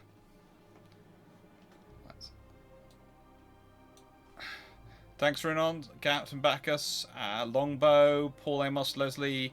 Thank you everyone who's a subscriber and who's a member of the channel. It's really kind of you. Termitus. Thank you everyone who's been here. Spike to Spike and Seneca who's been here. His name was mentioned more than they were actually here, but they were here. And thank you to... Oh, who else was here? Was there? There was... Well, thank you to all the bots, which forced me to get around to actually promoting people. Thank you, Guardsman14, Leslie, and thank you, Wayne. Thank you, everyone who's been here watching today. Hope you enjoyed, and thank you very much for taking part. Toodles.